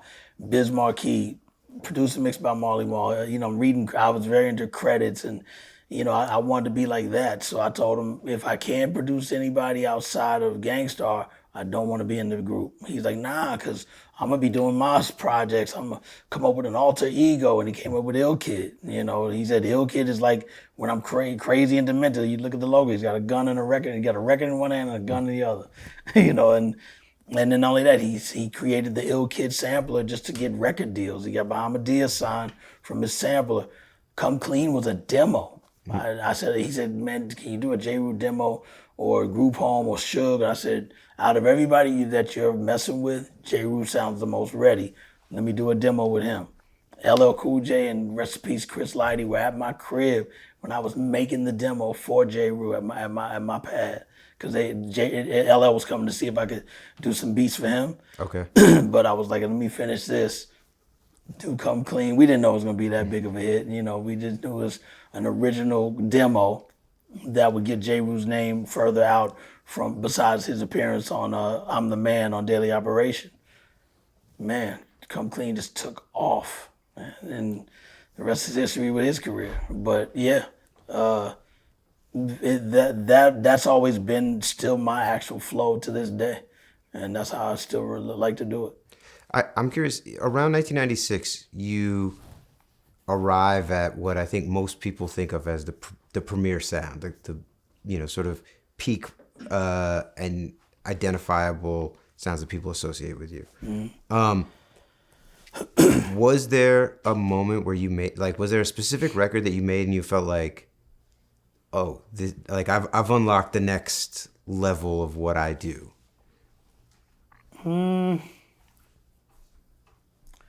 Definitely a lot of stuff on KRS's album Return of the Boom Bap. Okay. Doing Out of Here and just stuff like that. Definitely Mass Appeal was a huge step into, we do it differently than everybody else, and I know how to tap into what, sound wise. Yeah, Mass Appeal was huge. What else? Even the Biggie stuff. I mean, Unbelievable was me telling him I don't have time to do a record with you before, because he was like, I just need one more. And I'm like, Big, I don't have time, man. I said, I'll get you on the next album. And he was just like, yo, I don't care if it's Impeach the President. Just make me just something. I was like, you know what? Meet me at D&D. He came. I just had those funny, the one note, and I just tuned them to different keys and just started playing around with him. And he was like, yo, do that, do that. And after it was all done, he was like, yo, you should take the R. Kelly when he's on Your Body's Calling, which is one of my favorite songs. Who doesn't love it? Aside from all his personal issues, he made a lot of banging ass records. And Your Body's Calling was such the jam. And he goes, when he says it's unbelievable, cut that. I'm like, man, it might not be in key. He said, just try it anyway. I did it. I was like, that shit fits. Turned it in, mastered it with Hit Factory, and then boom. Had to be 3 days later, if that. And me and Gordon are driving. I said this on one of my So What's Up episodes. Driving back to Brooklyn, and we hear Unbelievable blasting in somebody's system in a car, like kind of beside us, but a little more ahead. And I'm like, yo, we just did that 3 days ago and somebody's bumping it. And back in those days, you always gave your friends a copy because you want all your friends to know the record and bump it. Now it's called leaks, but if your whole crew had it before everybody else, that you wanted that. And Big wanted everybody in his crew from Junior Mafia to have his shit bumping way before everybody else got it. And I'm like, yo, I'm trying to catch up to the guy. There's another car in front of me where I can't catch up to him. Thank goodness I caught him at the light. And I'm like, yo, where you get that from? He goes, it's on the radio on Hot 97. I tune in. Oh, shit, it is. That means Flex is playing it. And I'm like, damn, all right, it's already bubbling. And that was unique, unbelievable, just doing one note and tuning it to all these different pads and just playing boop, boop, boop, boop, boop, boop, boop, boop, boop, boop. And on the hook, he said, make it do a different type of pattern on the hook, and that's what I just did, and it was that simple. It's crazy. And I remember he gave me $5,000, which at that time I was making like 25 to 30 a track, which was a lot back then for a producer. I said, yo, I'm charging you double or triple next time when you do your next album. When we did Life After Death, I said, yo, I did it for $5.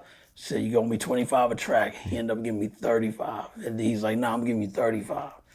And no complaints, like, oh man. He was like, give me 35 instead of 25 per song. And he paid me. It's crazy. So, in that moment around Life After Death, you sort of achieve a status where anyone that wants to have an album that's considered a classic has to come to you for some heat. And that, comes, I think, out of Jay, Nas, and Big all sort of leaning heavily on you for some of the most important records on their classic albums. I'm curious, was that, did it create pressure for you as a creative to feel like, one, you got to outdo yourself now, but also that, that you are sort of the anchor for all of these, bodies of work? I love the challenge. I've always been a competitive person. I'm still that way. That's why, when I'm like, damn, 57 and I'm still like about to cook up another one. It's fun. It's still fun. I'm not bored. I'm not tired of it. I'm not bored with it.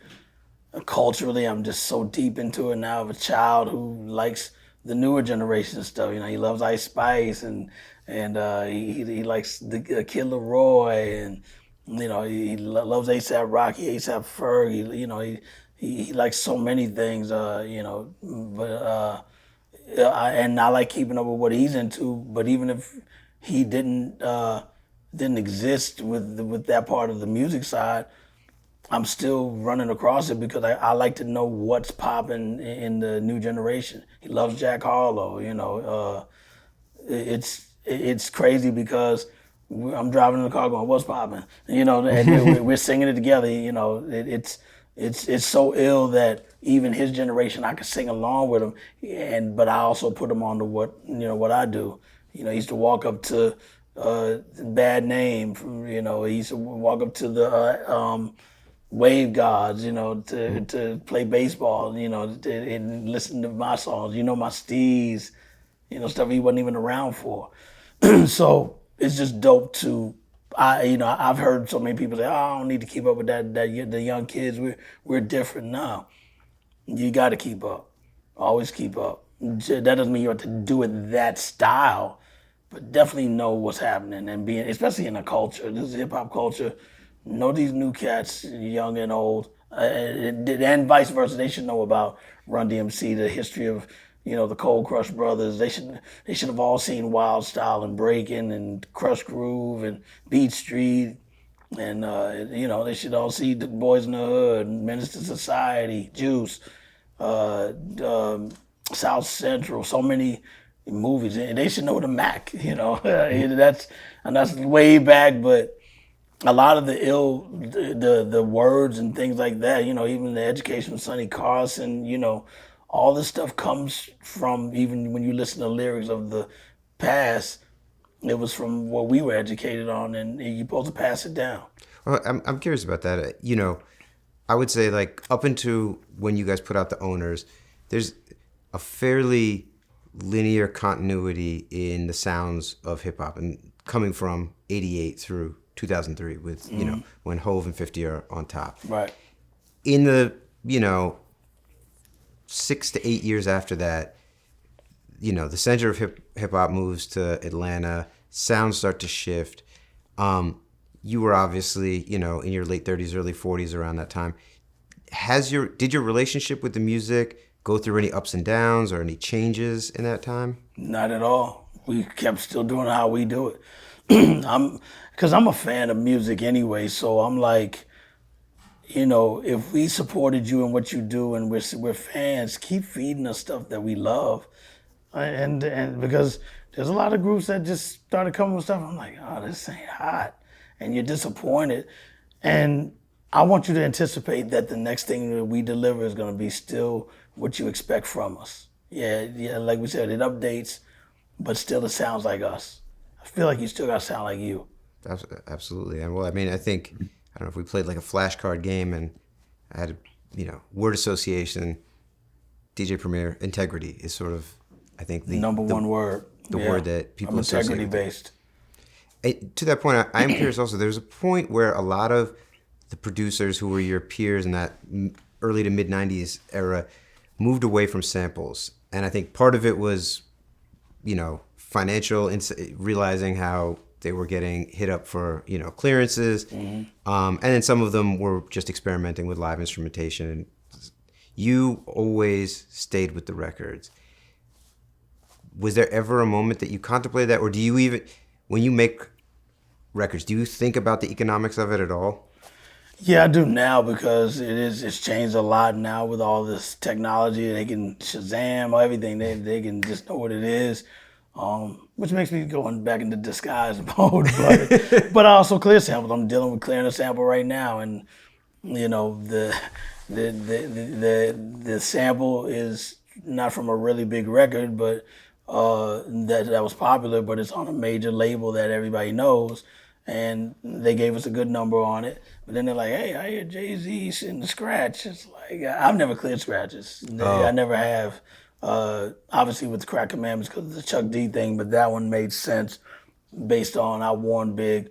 Chuck don't like anything associated with drugs, alcohol, sex, any of that, and we need to clear it. And unfortunately, he passed because that's the last song we did on Life After Death. And he said, "Yeah, man, if Chuck comes after, I'll talk to him. I'll talk to him." That was what he said, and really confidently, like, yeah, if that happens, I'll talk to him.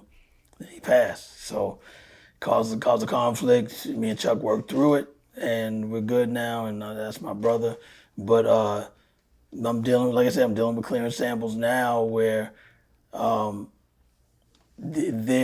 just don't overdo the charge because I'll use more of your stuff that'll help put money in your pocket. And, especially with a lot of these older labels, I'm like, yo, give me your catalog of stuff you never released or just give me the green light and I'll make 10 beats and make them really kill. And it's feeding the people that made it and putting into their tank. So we're good negotiators when it comes to that because I've had the experience. I've been sued many a times for certain records I didn't clear. So I understand how to play that game. But that's one thing I love about Jay-Z, man. He'll tell you. I was watching Toomp, DJ Toomp, interview on Math Hoffa, and he was talking about that. He was like, yo, I did other versions for Jay, and he's like, nah, do the sample version. Now that one's cool, the replay. I want the dirty, dusty sample.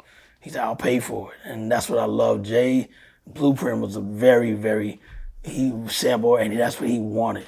And he said he likes the dirty samples. So I like the fact that he doesn't look at it like, yeah, let me move on to the non-sample sound. It's an era. It takes you back to a certain point of hearing those records in your parents' house.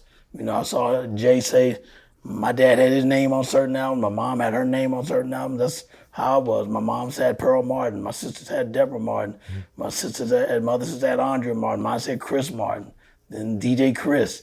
But yeah, black folks put their name on their albums. in the sort of late aughts, you stepped out and produced a record for Christina Aguilera that is, probably one of the more high-profile things that you've done in your entire career. In watching interviews with you talking about that, it seems like she had a very specific vision and, worked very closely with you in collaborating on that. What did you learn from working on such a big pop record? I definitely got to give a big shout to her, her ex-husband, Jordan Bratman, because he put her on to me, Tribe, a few other artists. And she was already, even before that, she was looking to do that type of a sound of an album and take it back to and go retro with that era. But Jordan was the one that said, this is the guy that can make it and pull it off. So when he put her on when I met her, I remember she's like, yo, I love the Group Home album. I'm like, Group Home? And she was like, yeah, I like this song. I like the Biggie record. I love these Gang Starr records. She was just naming them off the head. Like, I like this one, I like this one, I like this one. So already I was like, and I remember when people were finding out that I was about to work with her, like, you're going to sell out and do the pop thing. And I'm like, nah, it's not selling out. We're gonna do good records, and it's gonna be like they say, it's gonna do what it do. Mm-hmm. I was only supposed to do one. The track I gave her was a track that turned out to be called "Back in the Day," which is one of my favorites. It's a great song. Ain't No Other Man was really by accident. That and Thank You was by accident. Jesse Collins, who does all the Grammys and BET and whatnot, and he and I are old friends. And his daughter, who works for Khaled and everybody with We the Best, his daughter, I knew her when she was born in Germany, so she didn't speak that much English. I knew her when she was this high. He brought her to one of my sessions. I don't know what he was there for, but no, I think it's just his daughter was visiting. She wanted to say hi. She comes in there. I'm playing with these. She's like, show me how to do the turntable. I had a break beat on there because I was about to make a beat. I'm just doing just a boom, tap, time. She's like, let me do it. She's doing it on beat. I get on the keyboard, start playing these notes. Christina walks in and goes, what's that? And I go, oh, we're just playing around. I said, this is my friend, this is his little daughter. She's like, hey, how you doing? But no, well, what was that y'all was doing? I was like, we're just playing around. She goes, lay that down. I want to do a song to it. It becomes Thank You. Crazy. You know, and then she was like, we just need like one more. And I was like, all right, I'll work on something. Another collaborator of mine, Charles Rohn, who was a DJ from out in D.C., he called himself Charles Mixologist. There's two. There's the white Charles Mixologist, which I was working with, and there's Charles Mixologist, the black, the black one, and they both know each other and everything. But yeah, he's from D.C. and he's from Maryland, and he used to do radio and whatnot, and that's actually how I met Jesse, through him. He was renting the studio out of the studio that I had. He's renting another room. Being he's very good with keys and stuff, I said, come with me to work with Christina, and wherever I can use you, I can use you. He had a couple of break records that was just in his crate, and I pulled one out. And then the Moon People record, which I was already familiar with it, but I just he happened to have the break version in his crate. And I put it on and said, yeah, some up-tempo shit, because everything else is more 90 BPM. I'm just hooking it up, just messing around so I can loop it to build an idea. She walks in again. What's that? I said, I'm working on, you said, let's do one more. She goes, that's the single. Finish hooking that up. Okay. Do it. We get a Grammy for the single. Crazy. You know, and I've gotten Grammys for albums, but to give them for a single, it hits different because it's like, it's just your song. You get a Grammy. So, you know, shout out to Christina. That's my girl, man. We became the best of friends, started to hang out. She invited me to her wedding. I was there for so many things. From when her first child was born, shout to Max. I went to his bris, and her bris was not like everybody else. She had like penis balloons and, like little penises smiling, like balloon. I remember the rabbi was like, do we have to have all this in the house? And she goes, hey, I'm different. I do it my way, and she's always been a stand-up person like that. I love Christina, man. So shout to her, shout to Jordy, and our whole family. It's amazing. Yeah. In 2010, Guru passes suddenly and at a fairly young age, and you guys were somewhat estranged in that moment. What was that like to receive that call and to sort of have to wrap your head around the end of this chapter of your life? I remember Static Selector called me to say it was official, and I called Guru's sister, Trish, and she was like, it's not, we don't know that yet. Let me find out and I'll call you back. And I was like, all right, because he loved his sister Trish, How long had it been since you had spoken to him before that? Our last tour ended like 2004. Shit, probably almost a good 4 years. Wow. Yeah, a good 4 years for sure. And even during that time, a lot of people outside that knew us both was like, yo, man, if we put y'all in a room so y'all could talk, are you down? Immediate. I'm like, yeah, I'm down. Just make it happen. I'm there. Was there a specific point of friction that you fell out over, or you just kind of? No, at that point he was just like, yo, I want to do other things. He never said Gang Starr was broken up, and we never have. You'll see it in write-ups, and it's like, and when you look at interviews of him asking him about it, he never confirms it. He's not gonna, and he still won't. You know what I'm saying? Even from up top, he's not gonna confirm it, and neither will I.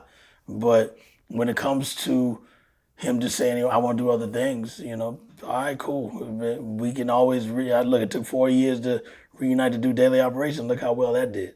Yep. So, and then we did the full clip tour when that came out in 99 and opened up for Rage Against the Machine.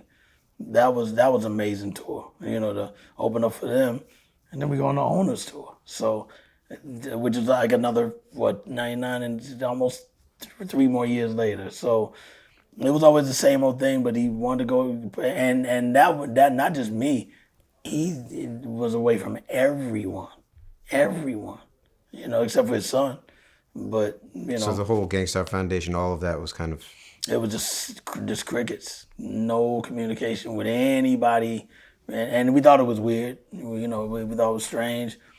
Even when he was running with his new partner, we thought that was strange because it's like after all we've done, we still have some type of communication. I ain't got nothing against you, and I'm not mad at you, and we don't know if he's mad at us. It just was weird to even see. Oh man, he's gonna be at SOB's doing a show. We're all going. Maybe a day or two before the show. Cancel. Suge. Yo, he's coming to Boston. I'm gonna hook up with him and holler at him. Dope. Now you can see what's going on. Day or two before the show. Cancel. It's like everywhere where we could probably show up. And the best situation with me, obviously after that long stint of silence, was I got to see him in the hospital. I had to finagle my way in, and I got to give it to his nephew Denzel, who it was the one that was like, "Yo, I was able to go in with my family. You need to go." I was like, "Dude, they're blocking me from some list and this, that, and the third." And just and the way he said it to me, he's a younger kid because he used to be on tours with us for like a stop or two. Him and his brother Justin, he's the one that exposed all the stuff going on. He went on YouTube and That's so large. Yeah, Justin, yeah. He's legit, and that's Guru's oldest sister's 2 kids, and she has 3. She has a daughter too. Shout out to Nile and Niles, and from there. When it came to him, I'm telling him, dude, there's no way I can get in. He goes, find a way. And like that, with that type of attitude, I'm like, damn, that shit hit me in my soul. All right, I'm gonna find a way. And I did. I got in there. I was able to talk to him through watching him be on the respirator and seeing his chest going up and down, and 2 of my homies, one of them that's here right now, we were all there, and I got stopped. And I remember the nurse that caught me because 2 of my homies went in first because one of them had gone there to take Justin there maybe a week or 2 prior. Mm-hmm. And then Guru's father, God bless him, he's passed, but he was like, yo, if you have a problem with them, ask for a proxy advocate. He said a proxy supervisor. No, proxy advocate, which is a supervisor for anybody who's over the proxy, which was his partner, his business partner. So when that happened, they were like, well, you're going to have to wait about 2 hours. They're in a meeting right now. I said, I'll wait. I waited. They had already gone in, but since they're coming out telling me the coast is clear, you go. They caught me trying to go in because one of them was like, come on. And the information desk is going, looking like, what's all this? Come on. Excuse me, may I help you? And I told her who I was. He can't see anybody. It's like, man, can I speak to a proxy advocate? Because Guru's father just got off the phone with me. And they go, all right, it's going to be about an hour or 2, maybe 3 hours. Okay, I'll wait. All of a sudden I see 2 other ladies whispering, looking, they're doing it, and then looking at me and doing this, and I'm just like, what the fuck's going on? And so time passed. My dude was like, yo, let's go through the emergency exit, and I'll push the side door, and you can go in that way and get past them. I'm like, nah, because the alarm's gonna go off. He's like, we'll do it real quick. I'm like, yeah, but if it just goes, somebody's gonna come and just see me, hey, you can't come this way. So I'm like, we're not doing that. I'm still thinking that now, the front of the hospital, they're doing construction where the bathrooms are right there when you just walk in. All that's blocked. Okay, so I just remembered that in my head. And he goes, yo, some black dude over by the dumpsters around the side of the building. He's taking a lunch break. Maybe we could talk to him and he can finagle you in. He might know who you are. It's way around the other side. So I was like, I'm going to drive there because walking's going to take too far. We drive around. Dude's eating his sandwich. Black dude eating his sandwich, smoking a bogey. And I go, yo, man, you know who I am? He goes, oh, shit, DJ Premier. He said, yeah, I know your man's in here. I said, you work in here, right? He goes, yeah, I work in the morgue.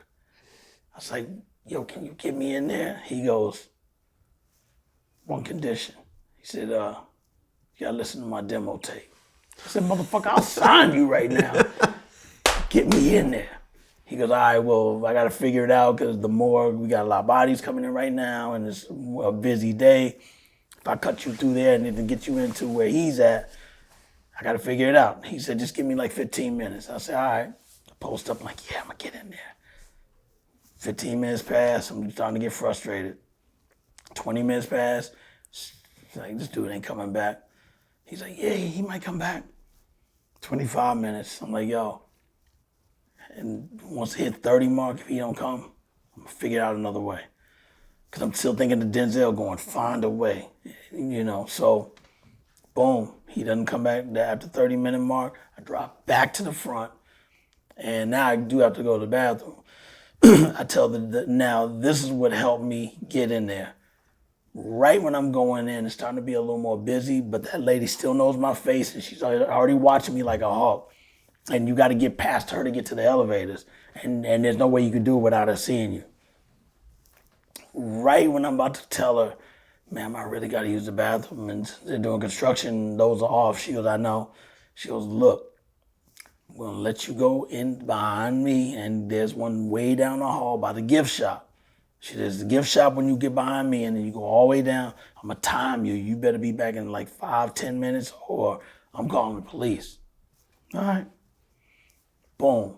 Right when I'm about to go behind her because she's giving me the okay, some black dude rolls up in a wheelchair and they knew who he was. The receptionist knew who he was and I guess they knew what doctor he came to see.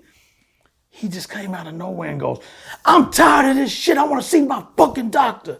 And just say if his name was Mr. Ralph. Mr. Ralph, okay, they knew his name. Mr. Ralph, we're going to make sure you see him today. No, I'm tired of this bullshit. Y'all keep telling me, and blah, blah, blah. And he's just yelling, but now she's distracted. I'm like, she's not thinking about me now, because he's really making a stink. I mean, he's loud. Like, she's definitely not thinking about me. So, and she already gave me the go ahead. I walk around, I keep turning back to see if she's looking at me, but she's still addressing dude. And he's still yelling. I don't give a, and he's talking so rude, like, I don't give a fuck that, I don't give a fuck. He's doing all of that. I look at the elevator and it has a number. It's at the 4th floor. I already knew I knew Guru was in room 268. I see the number going 4, 3, 2. I'm like, what if I could hop on without her turning around? Because she could catch me going on and go, hey, calling the police. She's still dealing with that dude arguing. And there's other people waiting to be dealt with, like, I need to go see so-and-so. So now it's like a kind of a nice little swarm of people at the reception desk. So I know, but if she just does this bunch of a turn, she's going to catch me by that elevator. Man, a family of 4. I'll never forget this. It's like it just happened just now. Family of 4 walked to the elevator. The father, he could be a father, he could be a brother, but he looked like the mom and dad. This dude looked like a football player, like at least 6'5", 6'6", something like that, real and big. The mother's standing next to him holding his hand and they have 2 kids with him. I'm like, if I need to get behind him because he's so tall, they won't see me. The elevator opens, he gets on, I kind of slide behind him to be behind him. And I'm like, could you press 2? And he goes, oh, I'm going to 2. I was like, good, because I can still hide behind him.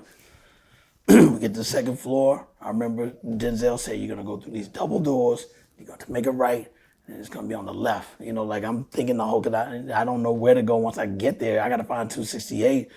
And they've already called up and said, hey, were there anybody in his room? But, this is back when my guy was like motioning and they stopped me. She called up and said, anybody been in the room? And she said, there were 2 black guys in here a little while ago, but they left. So right there, she's already alerted them. You see anybody else trying to go in 268, you stop them and you call down to the front desk. Boom, I walk with the family. The nurse comes out and goes, excuse me, may I help you guys? They go, oh, we're looking, I want to say Gonzalez. I could be wrong. but just use that as the fictional name. We're going to see so and so Gonzalez. 269 is the room. I got to go to 268. The nurse says, "Follow me." I still walk behind the big guy, and then just dip into 268 because she's leading them to the next door ahead. Yep. Got in there. I check him out. I pull the covers down to see if he's been tended to, because either you hire the hospital. I know this from my father going through hospice care and my mom doing hospice care, and I just know how it works. You either do it yourself, clean their fingers, clean their toes, wash their face, or especially when they're in that state. He's in a coma still. He has not regained consciousness, and when I go in there, I had brought my Gang Starr shirt, just the traditional one with just the big logo on the front. And I brought the Moment of Truth CD, and I look at his body to see if he's being taken care of. Everything's nails along, his hair's all messed up. He always had a baldy. So now his he looks like a 70s soul singer or something, because the hair's all grown back, but it's just all clumpy and just unshaven. And I pulled the covers back down to cover him up, and the nurse that led them to 269 walks in and catches me. And she's like, "What are you doing in here? You're not supposed to be in here." And I said, "Ma'am, look." And I show her the CD. "Look, that's me and that's Guru." I said, "Look." And then I pull the little insert out, and I open it because there's other pictures of us that's in there. I said, "See, look, that's us." And she goes, "We've been hearing so many things about this guy, but look, I'll give you 5 minutes to be alone with him, and then you gotta go." I was like, "That's all I need." And then that's when I took the shirt, I had it rolled up and in my back pocket, kind of like a towel, unraveled it, laid it across his chest. I was like, "Yo, this is forever. You live for this. This is forever." And I just laid it on his chest for a minute, took it back off, stuffed it all the way under his mattress. Even though it's tilted up a little, and they'll probably find it or whatever and maybe throw it away. I don't know. And then I put the CD under there too and stuffed it just, deep enough to where even if they change the sheets, they may not ever find that. They might lay it back flat. I don't know. But once she saw that and she gave him my 5 minutes, I kissed him by his mouth, even with the crusty lips and everything, and just said, "I love you, and we got you. We got your son. We're gonna make sure he's good." And once he passed, his son was 9. His son is going on 22 now, and he runs the business with us. We do Gang Starr together, as he should. I mean, he should be the heir to the throne, not somebody else. And we do good business together, and his son's remarkable. So everything's been good since then. And I know Guru's pleased that we're making sure everything's good with his son and his son's mom and his sister. His sister's part of the company. His partner was doing rumblings of saying he hated his sister. He loved something from when I used to go to Boston at his parents' house. He's always been close with Trish. Did you ever feel like you had an understanding of what the sort of magnetism between him and Solar was? Not at all. Not at all. We met around the same time, but when you just feel a funny vibe, you stay away from really interacting with people. But Guru always brought other producers around whenever he was working on Ill Kid or the Ballhead Slick. So whenever he would do other projects, he would always find producers that would do beats for him. And that was normal. So I just looked at him as another normal person that's working with him. So, we paid it no mind. And then again, when just certain vibes are not right within our circle, we all speak on it. We're not speaking on it because we're not accurate. We're just saying, something's weird. And we just keep it pushing. And that's where we always left it, So when just rumors are going out about stealing and money, and I'm just like, how can you steal money when you share the same bank account for all of our albums? We've had the same bank account together. We had the same accountant throughout. So it's like, there's nothing. The only time our money was stolen was on a tour where our bus was robbed, and the money that was kept under the bus. When you lock the part where your luggage goes, they stole our luggage. It was in France, in Marseille. So that money got stolen, but that got handled and compromised in a way where it's like, all right, since the tour manager's responsible, and we never checked with the tour manager keeps the money, but since it's on your watch, you got to at least give up a little, and we're still going to pay you on the tour. And that was it. Other than that, nothing ever happened because, again, there's no need to steal because we were both making money. We're both happy. We've never gone through our career ever where we're like, damn, man, we're running out of dough, man. We got to find a way to make some money. Even when we was making $150 a year, per album, Yeah. we knew how to make it stretch because we were smart with our dough. And even if we're running out on that, we're on tour for a month, and that made tons of money. We did merch, tons of money. So we were never like, damn, down to my last. It was always, even when he moved on from me, or doing Jasmine Taz, he's getting, I know what the budgets are for those. And even those, if things weren't cool, why am I on those albums? The first one, I was on the remixes, but 2 and 3, he's like, yo, I got to get at least one Primo joint on that. Done. You know, that relationship always stayed the same. So, Speaking of robberies, one of my favorite quotes, I don't remember if this was an interview, I think I read it with Fat Joe. Talked about the only time he's ever been robbed was by DJ Premier, and he didn't have a gun. And he was talking about the deal with Atlantic. Yes, the deal at Atlantic. Why did we never get a DJ Premier compilation album on Terror Squad Atlantic? Man, I wanted it to be my first single, and it wasn't Joe. And plus, I had a contract that if Joe leaves Atlantic, I leave too. And they were like, no, he leaves, you're still got to be signed. And we just kept pushing and pushing and pushing. And I got that in the contract that Terror Squad leaves, I leave. And that's what happened. But the first single I wanted was 50 Cent because everybody wasn't fucking with him. And I'm like, yo, I fuck with him. I love Fif. I love what he's doing. His mixtape game is on point. I want a single with him. Fif said, yes, I got you. Just getting ready to prepare to make the record. Eminem and Dre just happened at that same time to say we're gonna sign Fif.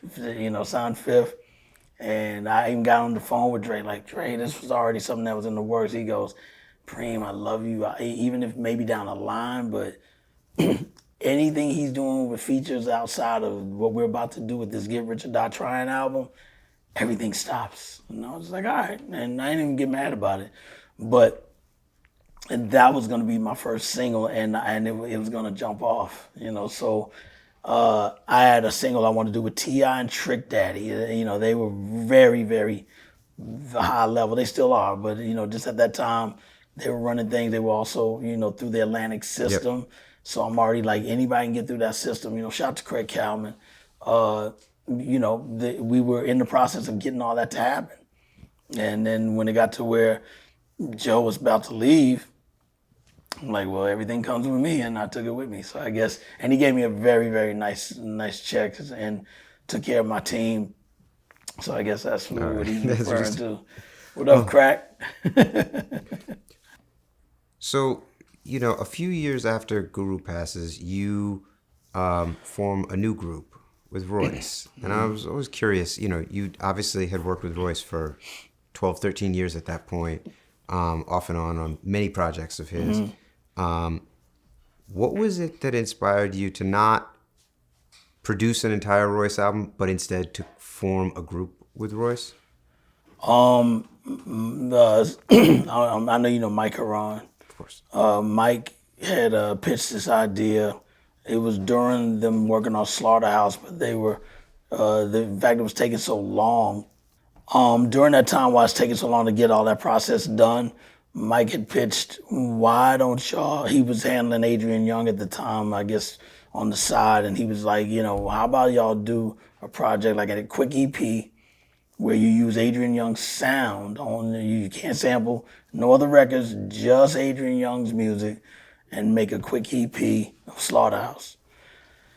It was supposed to materialize. I was very against it. I was like, nah, I like to dig and make beats through digging. Nah, I'm not using Adrian Young. And even though I loved Black Dynamite, I was like, and it just, he's leaning on me about it. Everybody's leaning on me about it. And it just went silent. Time passed. Royce hits me again and goes, what if me and you did it?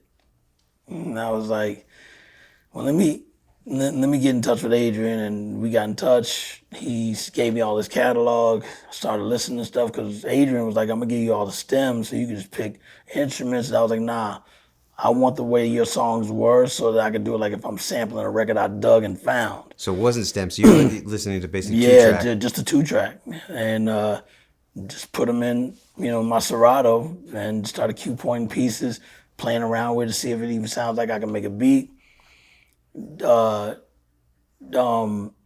Royce was just getting over being sober, so he hadn't rapped in a long time. And for me, knowing the drunk, not sober Royce, his bark and his delivery is always just on point. Sometimes if you sober up, I'm glad that you're sober because the most cleanest, healthy lifestyle is the best. That doesn't mean that you're going to still pull off the Royce that we all know and love. So I remember I was in LA for some business. I had just met Joaquin Phoenix, the actor, because he's a big fan of me, and Gang Starr. And one of his fellow actors, John Abrams, who I was already cool with, was like, yo, while you're in LA, Joaquin wants to know if he can meet you. And I was like, yeah. He said, we're going to meet at this hotel. We meet him. Me and him was kicking it. Not even maybe 10 minutes into meeting him. And he's asking like, yo, it's on Hard to Earn. When you did All Right Chill, it's like, did you call all these people to do the phone call? Like and he fanning out like that, which I like. I'm like, I want to be able to give him the answer how that song happened. He was just like, oh man, that's dope. So we were clicking. He goes, hey, don't trip out. We're like in this little corner, kind of like by the bar. And it was a little corner where we're chilling with chairs around the bar. And there's a big curtain behind us, like the real thick, like they do it at theaters and stuff. Yeah. That real thick curtain.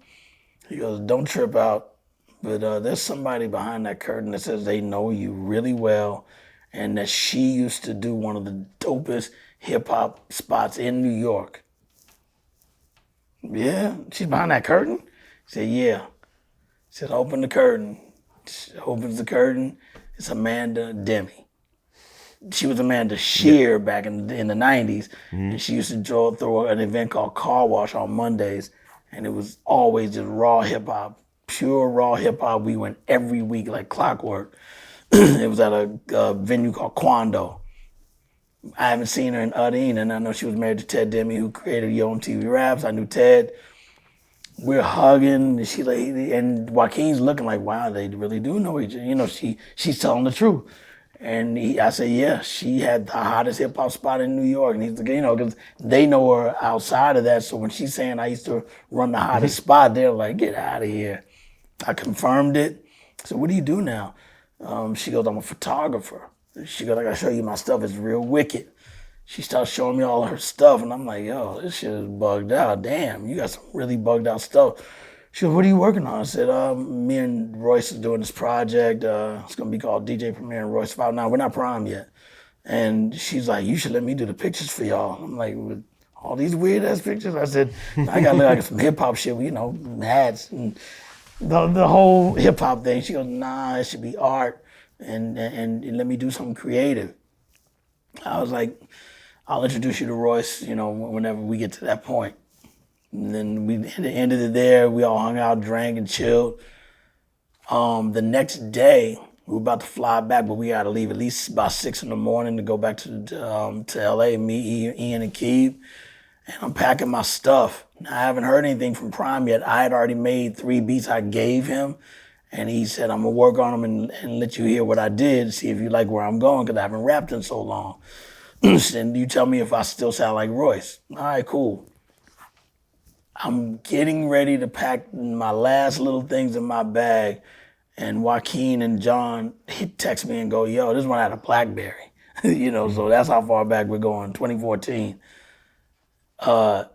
Golden Globes was going on, and John is like, yo, Puff is having a Golden Globes after party. I already know Puff's party is popping. He said, you want to go? I was like, yeah, I could sleep on the plane. Call Ian and them, yo, I'm going to go to the Golden Globes party. You want to go? He's like, damn, we already in bed, but hell yeah. We know it's going to be popping. Right when we were about to go downstairs to get a ride to the party, Royce texted me and goes, just sent the first song. Tell me what you think. I was like, damn, man, I'm leaving in the morning. I'll listen to it tomorrow. He's like, all right, cool. Right when I'm getting to the door to go to the lobby, I go, let me listen to it now. That way, it's either going to sound like Royce or I'm going to tell him you're falling off and not falling off like it's over, but you're not sounding like you. Man, the song Prime is what he sent. As soon as I turned it on and it said dun dun dun dun dun dun dun dun dun dun dun, he goes, gather round, gather round. Just that. I'm like, he's back. And I listened to the rest of it. Just another day in my reformed life. I'm like, ooh, he sounds like when he drinks. But he's sober. I call him. Dude, you're back. You're back. You're back. He's like, man, you for real? I'm like, yes, that's the Royce I was hoping to hear. Let's get this album cracking. That morning before I go, and Royce stays up in so many different hours. He'll call you at all different types of hours of the day. He'll stay up for 5 days straight and not sleep and just be recording. Like he's really that he's like a Kanye in that regard. So right before I get to the airport, he goes, yo, how about we call ourselves a name like a group, and instead of it being DJ Premier and Royce the 5'9", and call it a name. I was like, you got a name? He goes, yeah, because the song was called Prime, Prime. He goes, how about we call ourselves Prime, but we spell it different. The P and the R is capital. The P is for Premier, the R is for Royce, and HYME just encompasses everything of hip hop and all that together. I was like, I like that. We started coming up with logos, and he was like, yo, Eminem's art guy is really good. Can we use Eminem's art guy to do something? Mike's about it. Yeah, so I was like, I had something that I really liked already that were done. I was like, yeah, we'll check them out. And he showed me the Prime logo. I'm like, yo, I like it. And then he said, so from now on, we are Prime. And that's how I was birthed. That's crazy. Yeah. That record was also really interesting to me because it was, and you mentioned the use of the Adrian Young music. I felt like that was a moment of real change in how your beat sounded. Yeah, only for Prime. Yes. Then which we say in every interview, I only do that where we take one sound source and do it for Prime.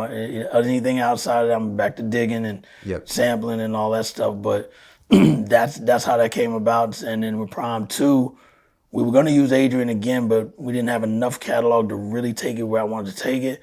So I was like, maybe we should just change it and make it a different person every time. That makes it even special. And then the Handman Wonder was the next one that Mike was dealing with, and we got with him. So, which I love Prime 2. Yes. Prime 3 is a doozy. That's all I can say. Okay, so we're gonna see that soon? Oh yeah, that one we're not gonna announce until it's done, but okay. Yeah, then you're definitely gonna be like, oh shit, okay. You mentioned, going out to LA with Ian, and now obviously Patrick Moxey was your original manager for Gang Starr. At the time, Patrick was a huge promoter in New York. He had the building, etc. He had the Payday, he had the Milky Way, and started Payday Records. I'm curious, what was the nature of your relationship with you and Patrick, and how did that work? And then also, how did you end up meeting Ian, and what was that new and different energy like? With Patrick, I met him through Guru because we were going to the Payday.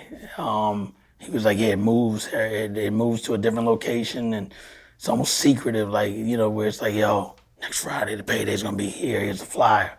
Like people are whispering and like, don't tell anybody. And then you get there and it's like Studio 54, like, but in the hip hop version. And everybody's trying to get in and Patrick's like, no, not you. You, come on. No, not you. And Patrick's cold. Like, he don't care if he pisses you off. Not you. So I met him and he's like, man, the first thing we got to do is get you off that independent label and get you to a major. And I was like, but I just signed a Wild Pitch. I'm not feeling this guy because Stu is the one that said, yes, we want you. And yeah, our first album just dropped and he's already talking about leaving. I'm like, but he knew what he was doing and we made the right moves. Still have the same attorney to this very day. And, from him, I got to put Fat Gary in there because Fat Gary was part of our crew, and I brought him in to just intern and just learn the ropes. Just start off just going to the store and getting coffee and picking up everybody's food and maybe run errands for for Patrick and Sarah, and that was it. And then it got to a point where Ultra Records starts, and he's in on all those meetings with Travis and everybody else, and next thing you know, Gary knows so much that when Patrick, after the owners tour, Patrick's like, yo, I'm leaving hip hop alone. I'm done with that. Y'all are free to go. And I'm just stick with my Ultra Records journey.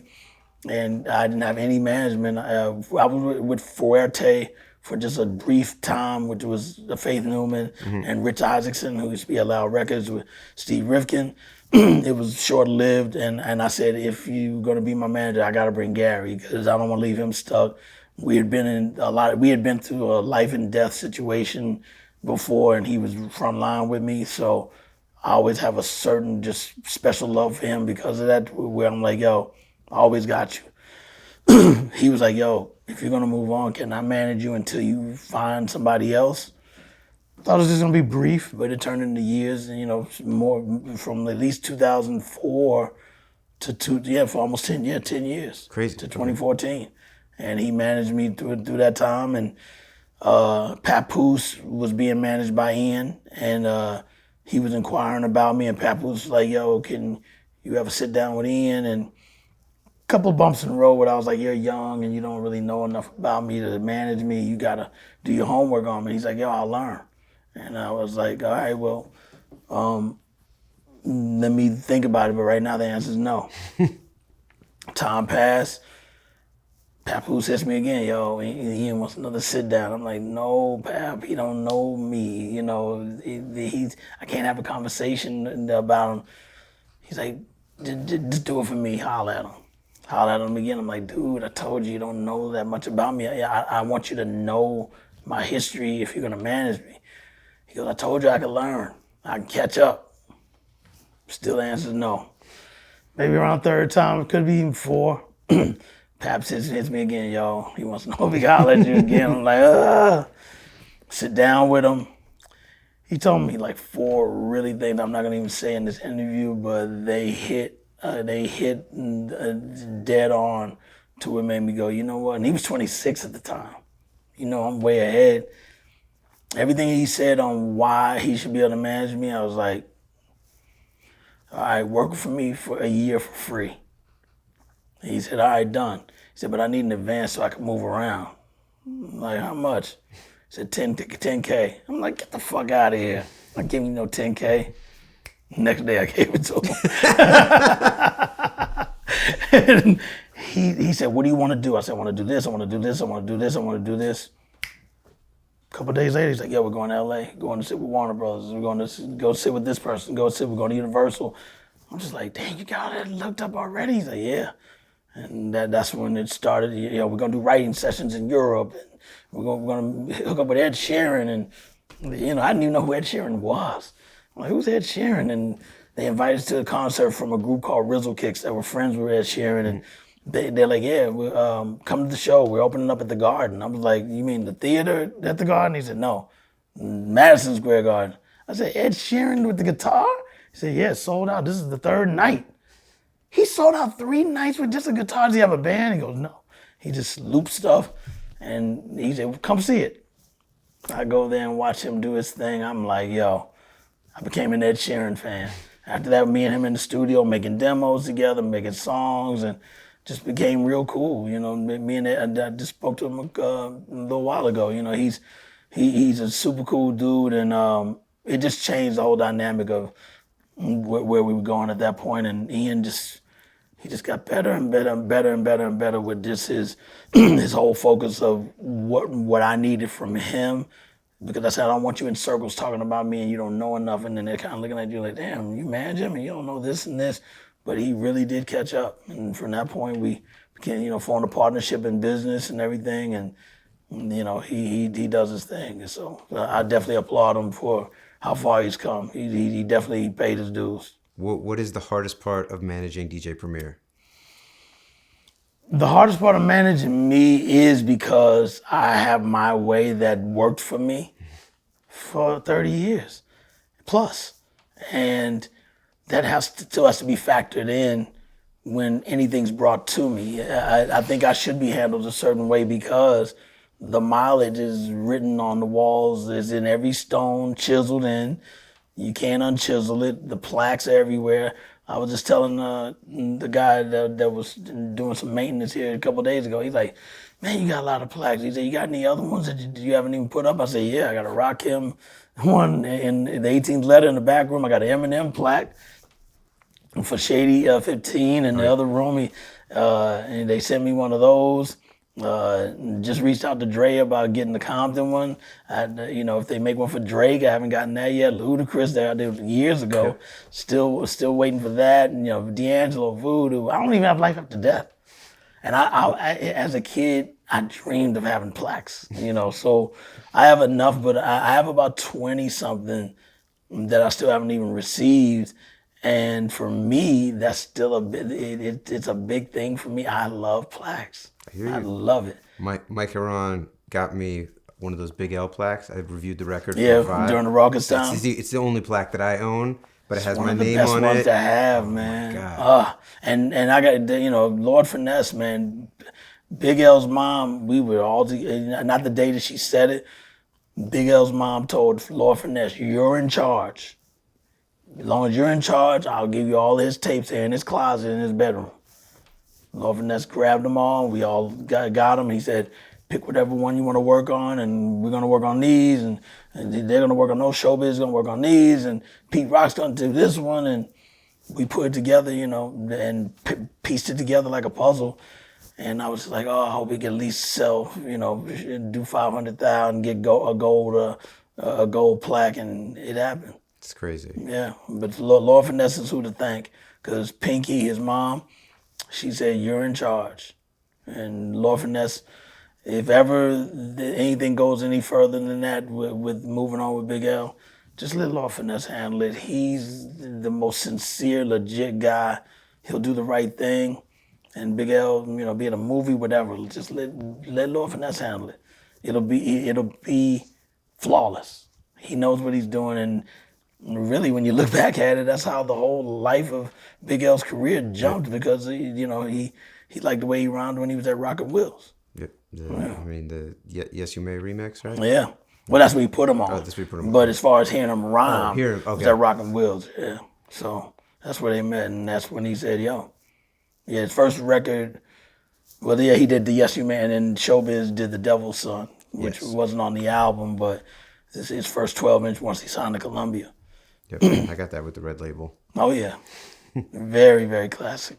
So you talked about partnering with Ian and that really transforming your business. And I know, from the outside looking in, it felt like probably around 2015, your brand started activating in a much more deliberate and sort of consistent way. Obviously, you've had placements every year, for 30 years. Right. But with merch drops and now doing the So What's Up video series and really sort of, hitting different notes at different times, but with a consistent cadence. I'm curious, you're now 57 years old. What are the things that you want to accomplish in, the next chapter of your career? I've always loved scoring. It's just a thing of mine that I've always wanted to do, just from watching movies. And man, the way they put that track right there, and even if it's a scary movie and just, you know, they you can put any sound, but that was the right one in that spot. I'm into. It's almost like matching to the titles of that Guru gives me for the Gang Starr albums. But I'm talking about motion picture level scoring. You know, I've done the breaks. You know, shout out to Dan Charnas for letting me steer that wheel. And you know, I've done stuff for the Last OG with Tracy Morgan. He hit me up, yo, I need you to do season 2 and stuff like that. And but you know, I've always wanted to get to the motion picture level just because of all the old you know, movies like the Mac soundtrack and Cleopatra Jones and Foxy Brown movie, and with Willie Hutch doing the whole album. And then, you know, Mark Mothersbaugh from Devo. I'm a big Devo fan, and he does a lot of scoring. Danny Elfman from Oingo Boingo. I'm from the new wave era. I was a big fan of Oingo Boingo, and he does so many movies, you know, with scoring. So he even did Notorious. You know, he's done movies that were not even hip hop oriented, but even to look at that, the credits. I'm very credit conscious. I always like to read the grip and you know the you know, who handled the lighting, and I read all that stuff, even if I got to pause it and just look. And then we saw Notorious in the theater, and we just getting ready to walk in. I told my guys, "Hey, I got to read the credits." And it's just, you know, the score was of the whole movie was Danny Elfman. I'm like, damn, he even did that too, you know. So to be fans of them and also like to get that opportunity to do it on that level, that's something I've always wanted to do. You know, just to. You know, there's so many movies I've even seen where I'm like, damn, that track is whack. Why would they put it? It dulls it down. You know, I just love matching music with pictures. You know, that's why when the first video I ever got to direct was Full Clip, when Big L died, and even that, I said, man, that sticker that they had given out at Rawkus, I said, I'm gonna hold that up. And I said, I'm just gonna it's gonna be frozen, and it's gonna come to life, and I'm gonna go, Big L, rest in peace, and walk everybody into the factory where we were. I just visualized that, and that's the way we started it. When you see that video, and I've only directed 3 videos, but the whole process, the filming of it, locations, editing, which is so key, because you gotta know how to make the song move with the pictures. So, you know, I'm at a lot of editing sessions, even if and not all, but for the most part, any comments, Guru always trusted me with that too. Like, yo, I know you're gonna make it better. In the music videos and stuff. Yeah. So directing just takes so much time, and making records is more fun to me. But scoring, that's a big dream of mine. And I always wanted to do a cartoon too, kind of based on our journey of how we live life as entertainers, since I could speak on it based off of everything, you know, from the groupies to the drugs to everything. I could speak on it, and it'll be, even if you didn't live that life, it's relatable in your life in some type of way. And if it's not relatable in that way, the people that are living it, from athletes to actors on down to anybody in the entertainment world, will be like, yo, yep, he's right. And there's so many people that do it already, but I still know how to do it from a view where it's like, yo, Preem's version is dope. You know, I'm very into making sure if it's coming from me, it's got to be dope. So you mentioned Prime 3. Are there any other, you know, obviously in the last few years, collaborative albums between a single producer and a single MC have become, you know, sort of consistent wave when you think about all the stuff Alchemist does. Hit Boy did with Nas. Hit Boy with Nas. Do you have any ambition to do that kind of thing? And are there any artists that you have on your short list? Yeah, I'm doing a few things now. I wanted to go back to just a one producer type of projects, because, you know, it's funny now when you go do an interview, they're like, yeah, so you got a new album coming out, you know, if you're doing a radio show or even an interview like this. Yeah, so who all you got on your album? Back in our era, it wasn't that. It was just like, new album out, singles hot. We're gonna get into the second single. They were never asking, who all the producers you got and what features. Now that's always the number one thing, is that. And the one producer project is just so much better because I come from that. And again, I mean, look, Nas got his wish list, and that was different. But still, the one producer thing is I'm more a fan of. So I have a few things I usually don't like to always reveal. I mean, I'll tell you once the camera's off, and I unplug this little mic thing and rip this from under my hoodie. And then will we ever get the Nas premiere album? That's a Nas question. Okay. Hey, he said it on 30. For me, the album just might happen. So that's better than nothing. Okay. And he said it, not me. Cool. What up, Esco? I think that's all my questions. Thank you so much for the Thanks for having me. Man. Yeah, at my own place. No, I really appreciate it. Well, thanks for coming to our house. Yeah.